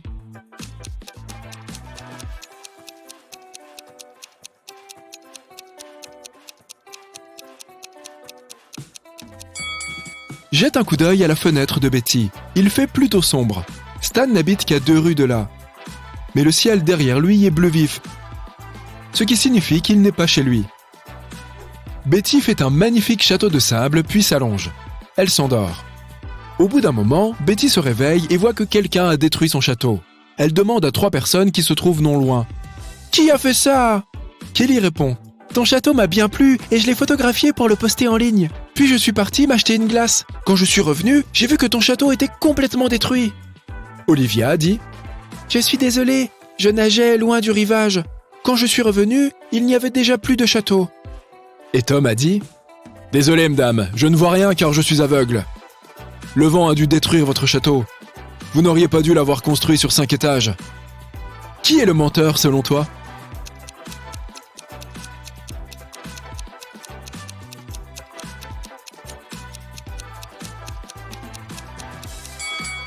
Cet homme, il a dit qu'il était aveugle. Comment savait-il donc que le château avait 5 étages ? Betty utilise une application pour trouver un logement pour ses vacances. 3 offres lui plaisent. Rose l'invite à séjourner dans une chambre douillette au 4e étage de sa luxueuse villa pour le prix de 50 € par nuit. Jane est prête à accueillir une personne dans une tiny house située dans son jardin pour 30 €. Et Tyler propose de louer son bateau pour 200 € la nuit. Le matériel de pêche est inclus dans le prix. Une seule de ces annonces n'est pas fausse. Peux-tu deviner laquelle ?